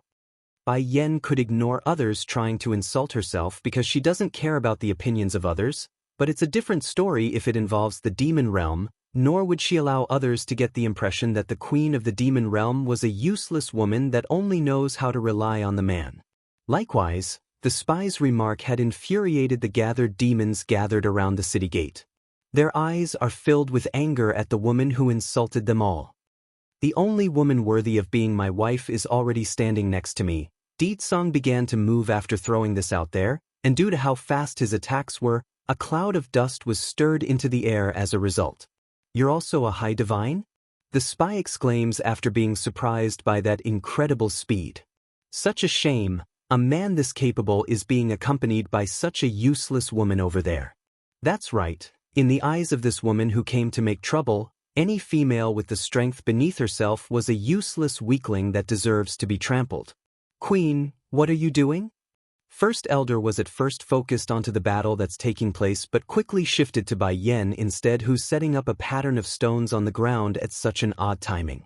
Raising a smirk at the question, she gladly answered the Elder's inquiry. I want everyone to know that Ditsong's wife is not weak or useless. So what if she couldn't beat the enemy in a direct fight? It's not like brute force was the only way to win out there. The queen knows how to set up spell matrices. First Elder inwardly thought. Ignoring the strange and shocked look coming her way from multiple individuals at this point, Bai Yen continues to arrange her stones on the floor and furthered the effort by scribbling some strange diagrams with a chalk pen. Moments later and she was done. Wiping the sweat from her forehead, she returns her gaze over to the battle that was still continuing with increased ferocity. Celestial Realms Faction 2. As a result of the constant exchanges between the two that's fighting up in the air now, the ground has become littered with miniature craters due to their back and forth. In short, the earth has become a hazardous scorched earth appearance and many demons fled as far as they could without actually leaving the city outskirts entirely. Even so, the upper hand soon fell into Ditsong's hands as beads of sweat became apparent across the female spy's forehead. Ditsong! Suddenly, a faint yet crisp cry reached out from the rear and made the Demon King swing around at that gorgeous face. Throw her inside this spell formation I made and then inject your power into it. Without hesitation at his wife's order, Ditsong instantly blinked behind the female spy and stomped down at the woman's back, causing an audible thud with his foot and landing a bullseye in the process. Then to seal the deal, he reached out with his hand and blasted his wife's work with a sizable chunk of his power in the form of a purplish flame. Naturally, that final gesture wasn't an attack, rather it's an injection like Bai Yen wanted, thus causing the spell to wink to life. When the red light rose from within at its activation, the female spy immediately screamed out in pain like the area inside were burning with toxic fume. It's excruciating and tortuous even to those listening in, so it didn't take much for others to realize what's happening. Painful. The spy flew into a desperate rage in no time, constantly throwing herself entirely at the transparent veil that's acting as her cage. Unfortunately for this poor foolish woman, whatever attempts she's trying to do were for naught because the weight of her attacks and body slamming didn't even make a dent in the veiled circle. Rather, it's herself who's tittered with scrapes and bruises from all that fussing. "Let me out, you let me out now." Her eyes turned red, showing a look of madness as she continued. In awe at this amazing spectacle, First Elder had to ask again with increased variety in the tone of his voice, "Queen, this spell formation of yours, it's able to trap a high divine?" It's not like the Demon Elder was overreacting in this case. Even in the demon realm, a high divine was a rarity and could be considered a powerhouse among the Demon King's army. Word count, 1146, last edited by Cat00 on March 18, 2020 at 1:19 p.m. Toggle panel. Publish preview changes, opens in a new tab, status. Published edit status visibility. Public edit visibility revisions. 2 browse revisions published on March 15, 2020 at 2024 edit date and time moved to trash toggle panel. Patreon level require the below membership tier or higher to view this post. Makes entire post patron only? If you set a precise amount in advanced settings below, or had one set before, that will be used instead. Require the below precise $1 monthly membership or over to view this post. Optional, overrides the above select box when used. $1 require, and shrugging her shoulder like it's nothing, Bai Yen spoke with a hint of melancholy like what she achieved was nothing to gloat about. If by virtue of power then of course I can't imprison a high divine, that's why I borrowed Di Tsong's strength. That said, she then stares down at the prisoner with a taunting look. What now? Didn't you call me weak and useless earlier? How come you are trapped by the one you are looking down upon? Stopping now over that remark, the female spy clenched her teeth and showed a defiant face. You're only relying on your man to subdue me. Who do you think you are to speak to me in that manner? Well, at least I have my man to rely upon, you don't. At least I have my man to rely upon, you don't. If it was the old Bai Yen who still hasn't married yet, then she would never say something like that. Unknowingly, she too has been changing since their union. While the Demon King became more humanistic and less of a hard-ass, the Queen herself has learned to give trust to others when carrying a burden. The spy couldn't retort to that statement since Di Tsong and Bai Yen are a couple after all. Like what else was she supposed to say in this instance when she's already caught? In the end, regret was the only emotion filling up this one because she didn't need to come alone today. She could have waited and attacked with the other monarchs who were still arriving from their territories. I haven't used the spell formation in many years already. Generally it's reserved for traders that has some secret I needed to know. Are you honored that it's being used on you? The spy didn't respond, only clenching her teeth in silent defiance. I call this the tortuous truth bind. It inflicts and intensifies the pain receptors of those inside it. Whenever you answer me dishonestly, then it will detect that in your brain, which would create a reaction.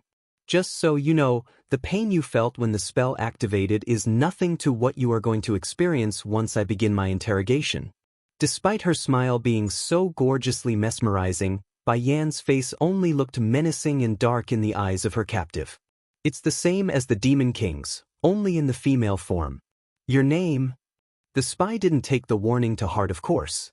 With a snort, she swung her head to the side without answering. Now that's when it happened. Glowing underneath the ground, the scribbles of weird symbols Bai Yen wrote on the floor with the chalk pen began to glow red again, and bolts of lightning just zapped upwards from out of the blue. Unlike the usual electrifying experience of being hit by thunder, these bolts of electric beams didn't get absorbed by the flesh. Instead they acted like whips of thorns that whacked her fleshly body in every angle. This includes the face, the chest, and, well, a torturing device doesn't discern between a female's private parts, so those bits were also up for the taking. By the time the first wave was over, the spy could see her clothes had mostly been ripped and left her bare for the world to see due to all the damage. However, that's not the worst of it.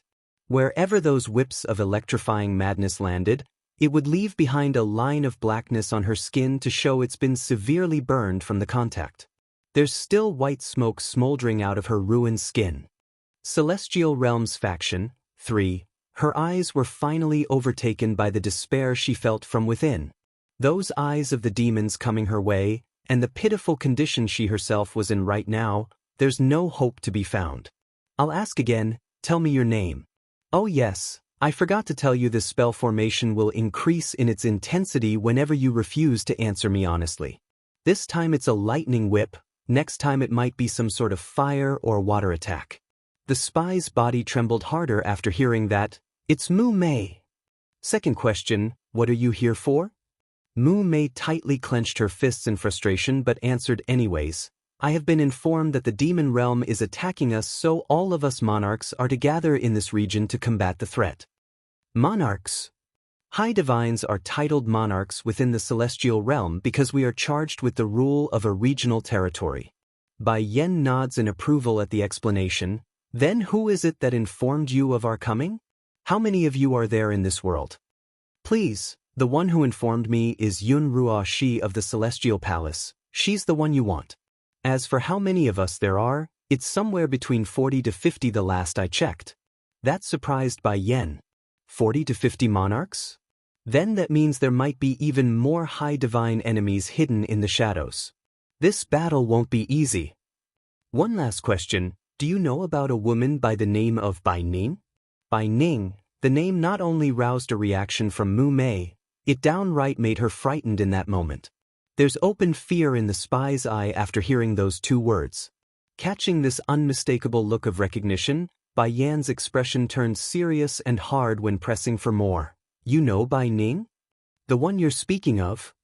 Is she the one who escaped unscathed after openly assaulting the Celestial Palace? That Bai Ning? Yes, I'm talking about her. Do you know where she is? Bai Yan's heart tensed up and causes her to reach in with her hands without thinking. She's gripping Mu Mei's collar and almost choked the poor woman with her behavior. Yen. Afraid his wife's mood would become too unstable, Song hurried over to wrap his arms around her waist to show his support. He hopes the act would help calm her mood down to a manageable level. I don't know. Mu Mei stutters this out with great difficulty. She really doesn't know where Bai Ning was. In fact, the entire celestial realm wouldn't know either on where that woman was hiding, otherwise the Celestial Palace would have long sent its people to capture the criminal years ago. She's like a ghost, come without indication and then leave without a trail. Loosening her grip around the woman's collar, Bai Yen had to force herself to take a step back in order to inhale deeply. Only then did her emotions calm down a bit. Song, don't worry, I'm fine. She just wanted to see her so much. I'll help you find her, don't worry. Pained by his wife's appearance, Song gives her a rub on the shoulder as reassurance. Bai Yen knew she couldn't change the fact and nodded. Turning back to the spy, Mu Mei, since you're here already then you can forget about leaving. No one can undo this spell formation that I set. Shuddering, the spy frantically pounded at the veil. I've already answered your question, what else do you want? Snickering. Just the fact that you peeped at my husband is enough for me to not let you live. This formation will last for 49 days. Afterwards you too will disperse into nothingness along with it. Celestial Realms Faction 4. Don't you go, please let me out, I beg of you.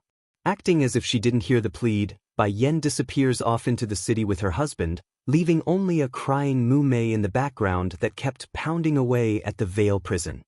After days of renovation, the former city lord's estate has now taken on a new look of replenishment when Song and his wife arrived at the site.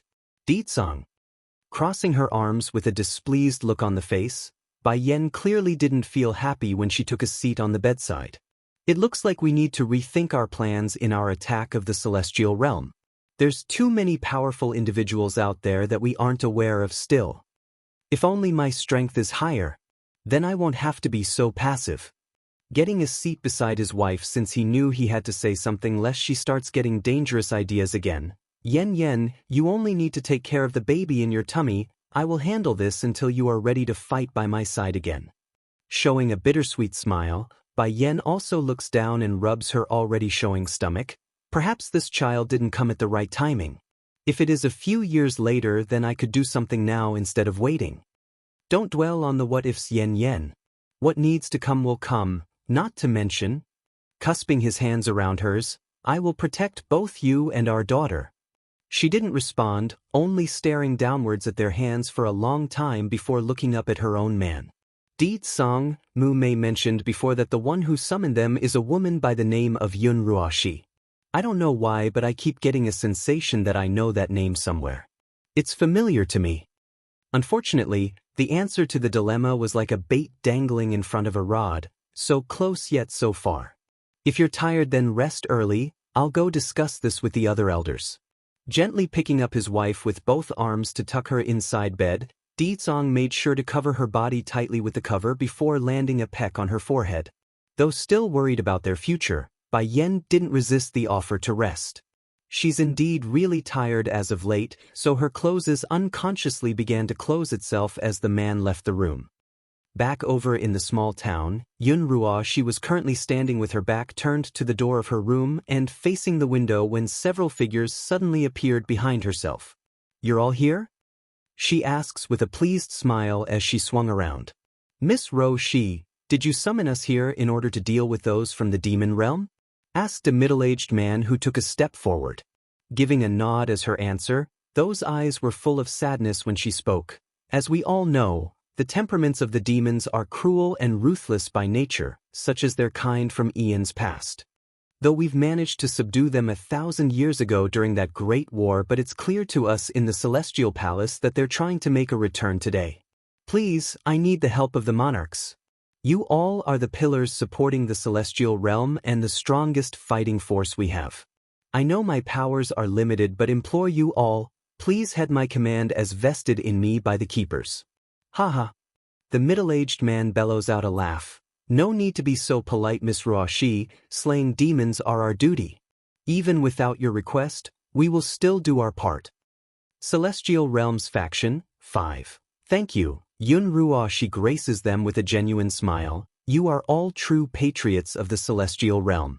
When I ascend onto the Supreme Throne, I will certainly not forget you all. Now that's what they're all waiting for. Immediately, a round of pleased smiles were shown across these monarchs' faces.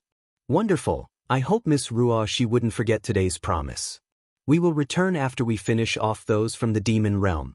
The middle-aged man cusps his hand as a show of respect before rushing off towards the darkness. Quickly, the rest of the group were also gone from view, each heading off in the general direction of where the demon city was in their own separate fashion. They're all lords and masters of their own territory. Even if they're working together to take down a common enemy, they aren't going to rely on one another to watch their own backs. Pleased with herself, Yun Ruoxi was also ready to take her own leave now since there's nothing more for herself to do. However, right as she's about to take a step back to leave this room, her eyes suddenly caught wind of a familiar figure up in the air. The man had a proud and divine air to him, beautiful yet lonely, like the world couldn't taint his very existence. The initial shock soon changed to joy as emotions ran wild in Ho's eyes. You're back? He's finally back. Excitement filled the woman's heart as a flush of red covered those cheeks like some young maiden who's never tried love in her life. She's shy and timid, the perfect picture of that when facing the man she loves. You go back to the Celestial Palace.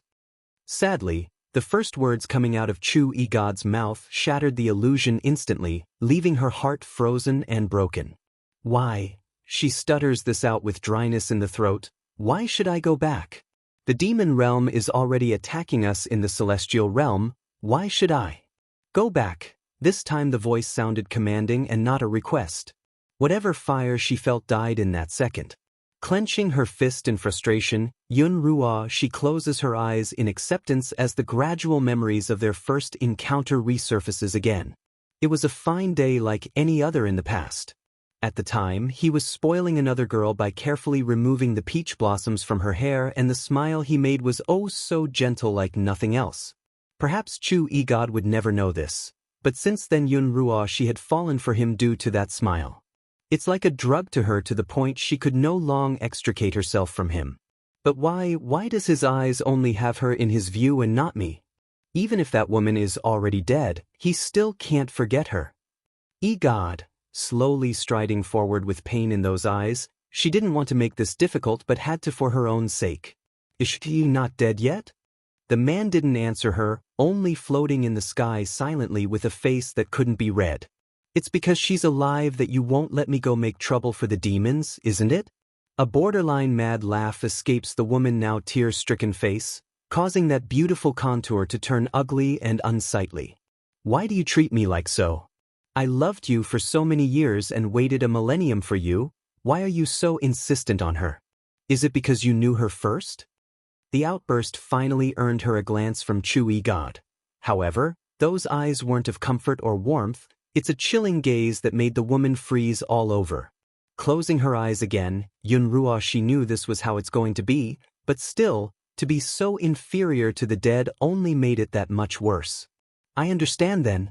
I won't go making trouble for the demon realm anymore, but you should know the keepers won't stand down just because I'm stopping. Celestial Realms Faction 6. Looking upwards at the man's perennially emotionless face, Yunruo, she found it to be such a pity. It's such a wonderful face, a face that she could never get enough of. Yet, it has never once smiled again since that woman died so long ago, nor can she see the very first doting face that made her fall so madly in love with him. Good that you know what you can and can't do. Chu God did not sugarcoat his words. Though it's not threatening or negative, it's neither kind nor warm, so there's a lot of room for interpretation. In this case, it only made the love-struck woman even more pained as she pierced those nails into her palm due to the intense strength she used in that clenched ball of a hand. She's finding it extremely hard to hold her breathing in check, and that made it insufferable. God. She reached out in a vain attempt to grab at the man's sleeve. Unfortunately, it only took a warning glance from the individual to make her falter backwards. When are you coming back? Pursing her lip, that voice was mixed with a begging tone. When it's time, I will naturally go back. That said, this emotionless man whisks his sleeve and departed without another word, leaving no traces of him ever coming or being here in the first place. Miss, the maid by the name of Xiao Qing timidly spoke from behind, are we really going to give up on the demon realm? Despite her promise, Yunruo's following answer was completely opposite of that. Give up? Why should I give up? The demon realm deserves to die. As long as it's something related to her, then they all deserve to die.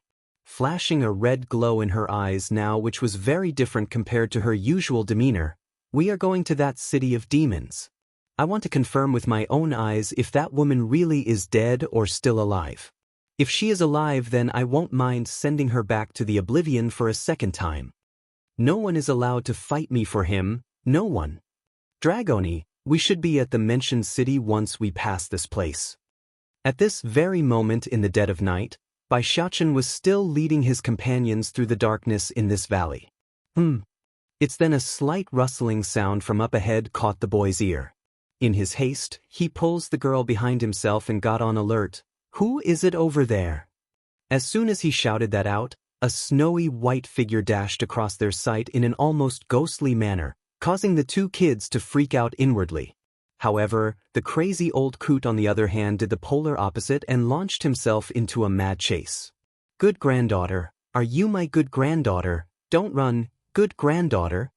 Seeing how their companion just left them behind without understanding the danger this involved, the little steam bun knew he couldn't just stand there.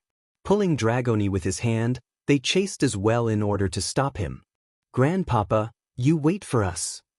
As a result of this sudden twist in event, a game of tag and mouse soon ensued within this valley in the dead of night. One floating white figure in the front, a crazy old coot chasing from behind that's followed by two kids who kept crying out for him to stop. Eventually, all things must come to a stop though. The first in this case would be the old coot who ran out of breath as he gasped for air while clinging onto a tree. Why, good granddaughter, why don't you want to see me? Grandpapa, how do you know she's your little bye-bye? Bai Xiaochen finally caught up as well with his stepsister. Hard of breath, he asks with a huffy voice. You're too dumb. My little bye-bye likes to wear white, that means she must be my bye-bye. The old coot angrily stomps at the ground in frustration due to his inability to catch his granddaughter. Celestial Realms Faction 7. Twitching his mouth out of reflex due to that ridiculous answer, Bai Xiachen almost wanted to scream, but Grandpapa, that bad woman from yesterday is also wearing a white dress. It's not the same. Even if that bitch turns to ash, I will still recognize her. The old coot kept grinding his teeth when speaking. It's clear the grudge he held for Yun Ruo she has seeped straight into his bones and would never be forgotten. Email protected. From out of the blue before anyone knew what's happening, a looped rope just dropped down from the tree where the old coot was leaning against and locked him into a tie. Now the poor senior was hanging upside in a bind with a clueless face at what has happened. Who's attacking me? Let me down now, I still need to go chase my bye-bye.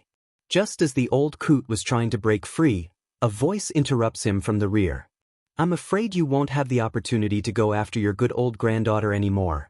Coming out of hiding was Yun Ruoshi in person, her smile full of ridicule and mocking flavor when looking at her hated foe. Weren't you all about beating me before? What? Where's your attitude now?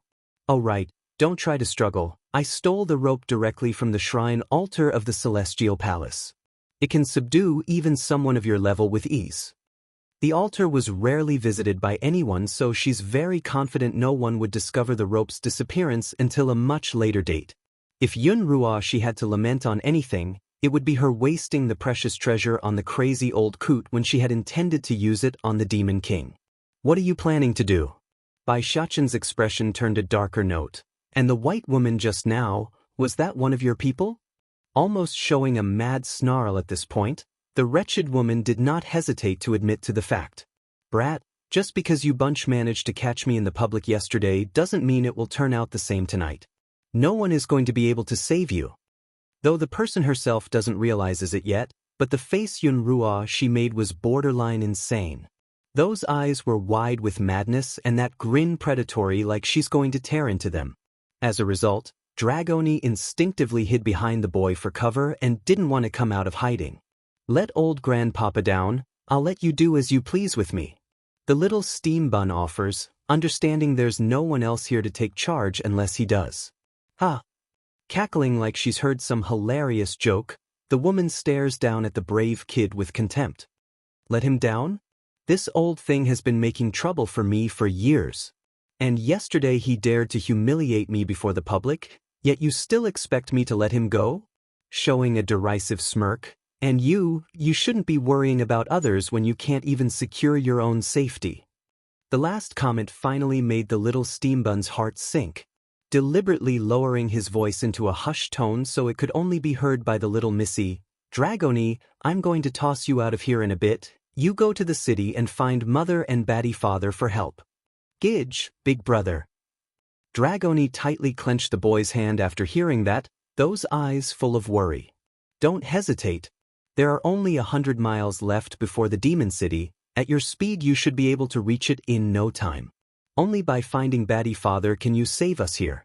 Despite her unwillingness to leave, Dragoni purses her lip and nodded in the end, knowing full well he's right and there's no other choice. Bai Xiachen's injured mother, Dragoni's complexion had gone white due to her own urgency. There is a bad woman trying to kill Gidge, big brother. Please go save him. Bai Yen nearly lost her footing once she heard that outcry. Grabbing the girl's shoulder, there's an unmistakable fear in her trembling voice. Where's Xiachen? Where is he? Mother, I'll fly you to Gidge's location. Please get on my back. Unable to afford any time to explain, the little missy transforms back to her dragon form and crouched down so her godmother could get on with ease. Queen! The guards were now also growing extremely troubled after realizing what they're doing. Running over to plead. His Majesty said it's too dangerous out there right now, please stay here and let us go instead. Stern and unyielding, tell Ditsong I'll be back very soon. Dragoni. Okay. Not wasting another second, Dragoni's body zipped through the sky like a lightning bolt, leaving only a trail light of her ever being there in the first place. This, one of the guards choked out his worry, should we go inform the king? But the king is in battle with those people right now. I fear His Majesty won't be able to separate himself from the fight. We better wait until he returns and then report this. Another demon guard says after weighing their choices. Unlike some of the others out there, These demons are the ones that have only recently came out of the secret domain, so they are very much unaware of Di Tsong's love for Bai Yan. It's not just pampering, it's mad love. So, though not intentional, they've pretty much dug their own grave for not reporting the queen's departure. At the front of the city gate, hordes of demons are now standing at ready against the enemy that has come to attack their den. Demon King Di Tsong. Crying out, this was a middle-aged man in opposition to the defenders, his smile mocking and derisive. Don't you know whose property this stretch of land is? How dare you animals come to the celestial realm? Who gave you such courage? So far I still haven't given my queen her bride's gift. None of the monarchs could comprehend that reply. It was not easy for my queen to fancy a place. Since she wants something now, it's only right I lay down my claim to give her. Though mild and light in his tone, Di Tsong's words were ridiculously effective to the point where it's making waves among those who's heard it. Then again, who could blame these monarchs for reacting so strongly? They've theorized thousands of possibilities for this invasion. Ambition? Desire for power? Greed? But now it's nothing but a desire to flatter his wife with a bride's gift? What the hell? What sort of reasoning was that? Haha. The middle-aged man breaks out into a wild laugh, his voice ringing out like a bell in this night. Do you think you can subdue the celestial realm with only your strength? How ridiculous! I will show you today that this world is not something you can touch with your filthy hands. Bai Xiaoqian's injured, too. The middle-aged man moved after saying that, and he's fast. However, right as his eagle-like claws of a hand were able to reach Di Tsong's face to tear off that skin, the demon king in front suddenly disappeared without a trace and were lost to his eyes. Shocked, he searched for his target in a frantic scan of the front. Then that's when the cold, hard voice drifted over from his rear. Bang! With a muffled sound of a heavy thud, he stumbles forward in the air and swore inside at his own carelessness. You're a high divine? He asks after collecting himself from the blow, those eyes shocked and alarmed. Isn't the demon realm already weakened beyond compare? Why is this man still able to break into the high divine level? Qin Yuan, quit wasting words with this demon and finish him off. I refuse to believe with all of us attacking at once, he can still block us off. Coming out among the assaulting group was a woman. Though beautiful in appearance, the disgust on that face towards the demon king was unabashed and forward. The man may look handsome, but he's a demon and I hate demons. That's the signal for these monarchs to move. They rose from their station posts and took to the air in an encircling position, followed closely by their respective forces from behind. In terms of numbers, the demon realm had thousands here tonight while the celestial realm brought over tens of thousands more, a sizable difference in quantity. Sire, First Elder's expression had furrowed into a frown. Me and the other demons will handle those below the high divine level. Your Majesty can be assured no one will bother your battle with the others. Di Tsong didn't utter a word in response to the elder's promise. Instead, his gaze turned back to the city where his wife should be. For some unknown reason, he's feeling very uncomfortable inside, like something bad was going to happen. Make this fast, his tone cool and unreadable. That's right, he's going to make this battle come to an end as quickly as possible because he wants to return to his wife's side. Only there would he feel at ease. As you wish, sire. Back over in the opposite end, Dragony was zooming through the night sky at max speed right now. The little Missy's very afraid, fearing even a second of delay would cause Bai Xiaoqian and the old grandpapa to lose their lives. Dragony, how far is the place? It felt like someone's ripping at her heart, so Bai Yan's voice was full of worry when asking. It's just up ahead, mother, we'll be there real quick. The Missy's practically sobbing now, so it was not easy to make out her words. At the same time, back over in the valley, Bai Xiaoqian's bloodthirsty existence continues to draw closer to the venomous bitch that wanted his life tonight. You deserve to die. Towards this huge change in the boy's attitude, the crazy old coot also changed. He's no longer showing the dumb grin like usual, it's focused and deep. Bai Xiaoqian's injured, 3, swish. Bai Xiaoqian's swinging punch sets off an audible gush of wind when trying to hit its target. Yun Ruo, she naturally felt threatened when it shot straight for her head, so she ducked in a frantic attempt to dodge. When done, What followed was a huge rumble of an explosion from the rear due to the boulder behind blowing apart from the impact and shattering into hundreds of pieces. "Boy, if you got the ability then follow me." Her expression soon calmed down again after confirming her initial suspicion. Without hesitation, she turns and ran deeper into the forested valley with the boy giving chase from the back. During the entire process, Xianxia had never once relented in his attacks. He pounded away with his little fist and wreaked havoc to the greenery. Some were the direct result of his punches making contact with the ground, thus leaving a crater in its wake. The others were the indirect result of the blast of wind coming out of his swing that left destruction ahead like the boulder from the first punch. However, due to Yun Roxi's speed being so much faster and her cunning evasive maneuvers, none of the attacks were able to make contact. This little thing, where the hell did this monster come from? Gnashing her teeth, Yun Roxi could say for certain this brat and herself had some sort of great grudge in the previous life. Not long after the three left the premise from the initial clash, one kid attacking the woman and the old coot jumping in chase while being bound, a dragon soon appeared from the sky and descended with haste. "Gidge, big brother, was here with that nasty woman. Where did they all go?" Bai Yan didn't need any more information and stretched her senses out right away after hearing the girl's confused comment. A second later, she opens her eyes again with clarity in them. "They should be in that direction, Dragoni. Let's chase. No matter who it is, if they dare to touch my son then they will pay with an ending far worse than death." "Okay." Wasting no time at all, Dragoni immediately flew in the directed place referred to by Bai Yan. At the deepest part of the valley. Bang! This time Xianxia's palm had landed directly onto Yun Roxi's shoulder when she stopped to do something, thus causing an incredible amount of pain to shoot through her veins in that instant and sending her several meters away. Spewing out blood from the mouth, the woman's complexion had turned ghostly white with fear upon realizing she's been caught despite her careful planning of luring the boy here. She was so close. Boom. However, right as she thought she would be getting a real hit at being cornered, Yun Roxi's amulet abruptly exploded with light, shrouding her entire body with a protective barrier and repelling the little steambun's hit. What's going on here? A look of fluster filled the woman's eye.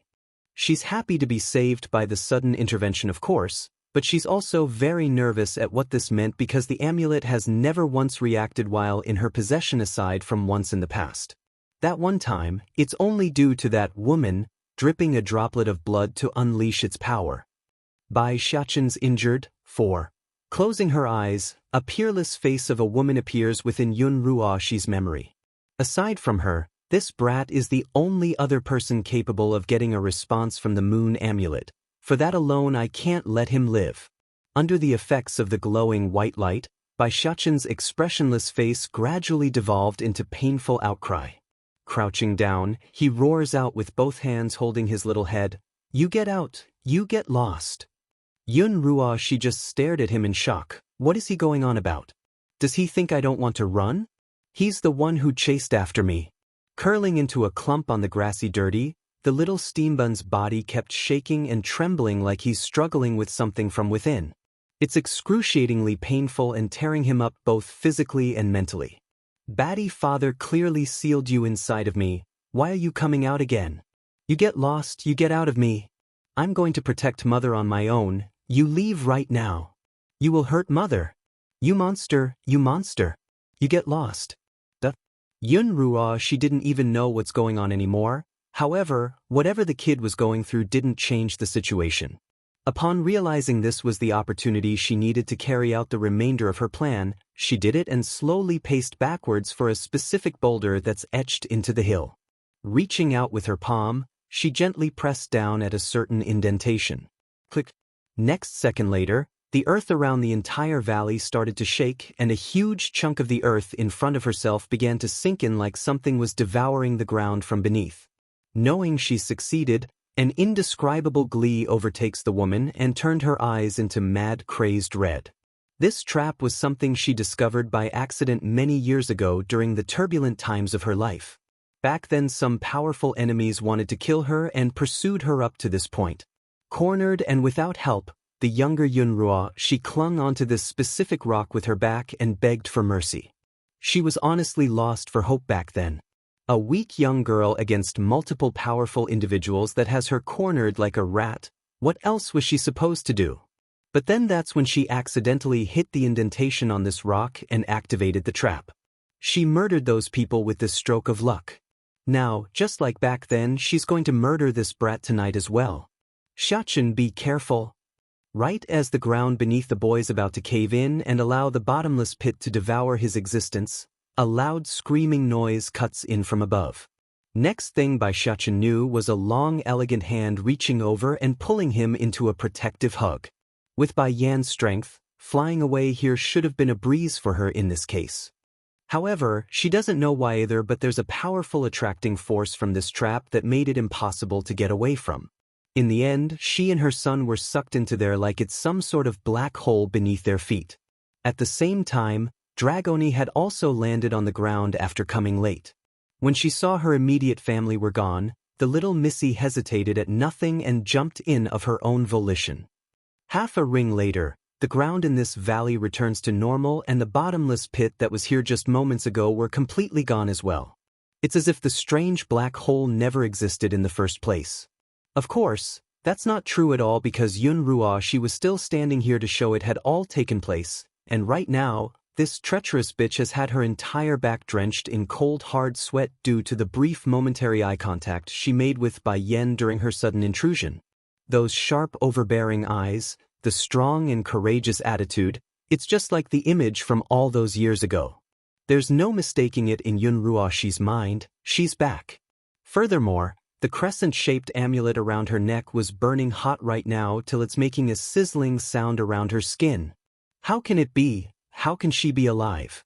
I saw it with my own eyes when her soul got destroyed. An ominous shudder rocked the bitch's heart. By Xianxia's injured, 5. Slightly closing her eyes, pain and sorrow took over Yun Ruoxi's face. No wonder. No wonder the demon realm is making a comeback.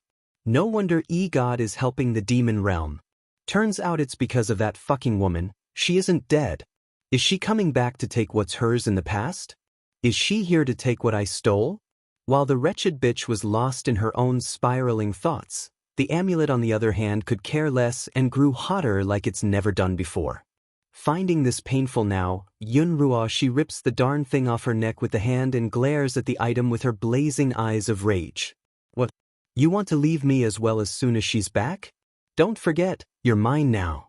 That woman only got you due to luck, but you're mine and that won't change no matter what. The amulet's vibration intensified like some form of retaliation, which in kind made the woman irater than ever. How are you any different from Chu E-God? Damn you all. This world can only belong to me, Yun Ruoxi. You belong to me, and Chu E-God will also belong to me. Yes, that woman is dead. Even if before she was lucky enough to save her own soul somehow, I will make sure she's destroyed for good this time around.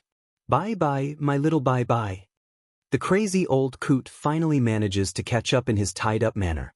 I clearly saw my little bye-bye here not long ago. Where did you take her? All confused and lost on his face, the old coot asks the only person he could find. But then, his confusion quickly changed to complete anger when focusing in on the woman. In kind, Yun Ruoxi taunts back with a snarling sneer. That slut by you never should have come into this world. Heck, I'm not afraid to tell you the truth either. Just now I did see her here, and what a pity, you came a minute too late. You will never see her again. Furrowing that old brow in inexplicable confusion. But why? Why can't I see my little bye-bye anymore? Because just now she has died. Because just now she has died. Those words echoed within the old coot's head like a ringing bell, causing his body to freeze up like ice. No, that can't be true. My good granddaughter is good and obedient. She said she will stay with me as I grow old and will inherit my skills. She promised. My good granddaughter never lies, so it must be you who's lying to me. Boom. Who knows where the old coot managed to summon up the strength, but when he flexed his arms in that moment, one of the knots keeping him subdued instantly snapped. Terrified by the sudden change in power, Yun Ruoxi mutters to herself in disbelief, How can it be? This lasso rope is made of a material that can subdue one's soul. How can this crazy old coot make a part of it snap when his powers are sealed? Liars, you are all liars. I won't allow any of you to say my granddaughter is dead. Whoever say my granddaughter is dead deserves to die. I won't let anyone lie to me. Not good. Seeing the mad old coot was about to completely break free and go on a rampage, Yun Ruoshi hurried to crawl away from the spot and fled for the bottom of the valley. She didn't want to spend another minute in this mess after getting what she wanted. By Xiaoqin's injured, 6. For Yun Ruoshi's own sake, the decision to scurry away was the right one because in the moment she was gone, the rope binding the old coot promptly snapped apart in its entirety. What followed next was the senior flying down the valley in pursuit like some bounty hunter. 100 meters beneath the valley was a stretch of land littered with withered trees. There's no sunlight here, only darkness and spookiness that sent the skin tingling with discomfort. This was the place where Bai Yen landed in after they fell into the trap activated by the wretched bitch. Loosening her arms that's hugging the boy tightly, this worried mother wanted to examine her son when Bai Xiaoqin suddenly pushed her away. Xiaoqin? Surprised by the act, she appeared shocked at the denial. Don't come over, mother, please don't come. Stepping away, his shoulders were slouched downwards in a dejected manner as well was his head. It's obvious something bothered the boy to the point where he didn't want to face his own mother. Xiaoqin, what's wrong with you? Bai Yen didn't listen and continued to draw closer. Forced to step back again, his little body shook with fear against the overstep of boundary. Mother, I'm very ugly right now, please don't look. So that's it, he's afraid Bai Yen would see his current appearance after having a relapse with the inner monster inside his body. But who was this woman here? She's Bai Yen, the boy's loving and caring mother. There's no way she would turn away at his plead. Embracing him with her own body, the woman's warmth made the boy go stiff but kept his head down anyways to avoid eye contact. Xiaoqin, no matter what happens you will always be mother's precious boy. Now look up and let me see what's wrong. Speaking softly in an almost cooing voice, she reaches over to tip the boy's chin so she could get a clear look. As nervous and frightened as he was, the little steam bun didn't resist the gesture and slowly raised his head. Bai Yen could tell how much this affected her son, so she didn't rush it and guided him with the utmost care. Then that's when she realized why. He's still as cuddly and adorable as ever, the same handsome young boy from her memories. However, one of the eyes there had turned a deep red shade. It's evil and cold in nature, that much she was certain because even her body was shuddering for a second when confronted with that gaze. Finding no words would come of the grim reveal, Bai Xiaoqin took this as a form of rejection. Tightly clinging onto that sleeve, tears came swelling out as he sobbed away. Mother doesn't like me anymore. Realizing the blunder she's made, Bai Yen hurries to rectify the mistake by drawing a gentle smile. Your new look isn't so bad, it's quite handsome even. Startled at first by what he's heard, the boy stares up in disbelief. Mother doesn't dislike me? You silly, why would I dislike you? You are mother's precious baby boy, no matter what you change into, I will always love you. That will never change. Hugging to give her son a peck on the forehead as reassurance, Bai Yen didn't lie and said everything from the hearts down. But mother, I'm scared still. Throwing his head into the woman's chest to cover his eyes, those fingers gripped even harder against Bai Yan's sleeve to show his insecurity. I'm afraid I will hurt you. Taken aback by that comment, why you say that? After a long while of silence and contemplation, Bai Xiaoqin finally mustered another wave of courage to give his reasoning. Mother, do you remember the last time when you were attacked by the shadow guards from the palace? In order to fend them off, something happened within my body and allowed me to gain more power than I normally would have. Gently snugging his head against her breast to gain some more comfort, he continues with a sad face. But this time, I completely lost control. I didn't even recognize myself during the process. If not for that amulet around the bad woman's neck suddenly intervening with that strange light, I'm scared I would have continued to attack everyone indiscriminately. Bai Xiaoqin's injured, 7. I know it's thanks to that amulet that I can be me again, but it also turned me into this grotesque form. Bai Xiachen heavily sighs and covers the red eye with his hand. Going white from alarm, Bai Yan didn't want to mess around after hearing this and poured her senses into the boy for examination. Impossible, how can your body be manipulated by another person? I've probed your body, Xiachen. You only have your soul inside, so it's impossible for such a thing to happen. Shaking his little head cluelessly, I don't know either, mother. I only know my mind went blank in that moment and that there's a voice telling me to kill everyone. Then that's when my body began to move on its own. Thank goodness I drove Dragoni away, otherwise I might have hurt her in that moment. Trembling in her voice now, Bai Yan tightly wounds her arms around the boy. Believe in me, Xiachen, mother here will never let you be hurt. But mother, I'm afraid of hurting you. Bai Xiachen also wounds his little hands around her body for comfort. I can feel it right now, I might lose control at any time. If the day comes where I can no longer recognize anyone, you and Batty father mustn't be soft on me. Stiffening up in her body, Xiachen? Because mother is my most important person, I don't want you to be hurt. Drawing a precious smile of warmth and fear, Bai Xiachen's appearance only brought even more pain to Bai Yan's heart despite his failed attempt at making the situation better. In the end, Bai Xiachen was still only a child. How could he know what a mother's heart thought? Asking her to kill him when the time comes? Absolutely not. Son, everything has a solution, believe in me, I'll find a solution. Standing up with her boy in hold, she prints a kiss on his forehead to seal the promise. Besides, if you hadn't been there, I might have perhaps already given up long ago. Bai Xiachen didn't protest to that statement, he just knew his mother might say that, so when the time comes, he's going to request the same thing from his old man. The only issue would be the after-the-fact consequences. His mother might hate his old man for the rest of her life. Gidge, Dragoni timidly gets closer as well and reaches out to hold his hand. I will also help you. Smiling brilliant at the girl's support, mother won't be lonely if Dragoni is with her, and there's my little sister who still isn't born yet. Xiachen, Dragoni, let's go and find a way out of this place first. Narrowing her eyes into a slit after saying that, the contour of Yunruo she appears within Bai Yan's mind. She kept getting the sensation that she knew that woman from somewhere, especially that amulet around the neck, it's very familiar. Demon City. At the mouth of this city, the man whom rules over this place continues to stare down from the sky at those who dared to invade his property. Forget about harming him, they couldn't even touch the corner of his sleeve at this moment. However, Deedsong's heart continued to grow more dire and uneasy with each wasted minute. Yen.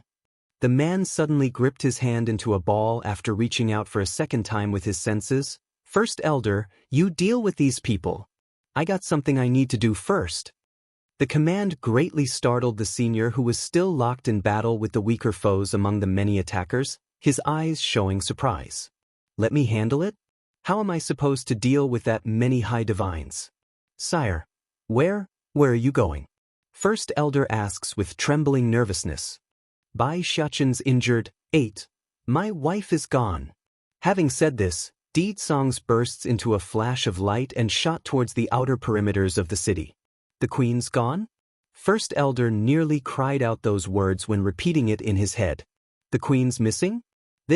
Why did no one come inform us of such a big matter? Want to leave? Those high divines didn't miss this of course and attacked the demon king from behind. Scram. Suddenly, a roar of extreme anger booms out of the man's throat, setting off a torrent of shockwave that swept across the battlefield. For the stronger ones they were still fine, only stumbling backwards and a bit of a daze from the intense sound wave, but the weaker ones were directly blown away across the air and ground until they eventually lost consciousness. Finding their kings about to completely disappear from view, First Elder finally came back to his senses and stiffly turned towards the sky and ground that's still densely packed with enemies. First Elder, what are we going to do? Another demon asks with a nervous face from one side. What else can we do? Drawing a bittersweet smile, First Elder glances down at his storage bag. It looks like I can only resort to using the trump card in my possession. Trump card? This is what Lady Suzaka gave me. That said, First Elder slowly took out a yellow talisman from his storage bag.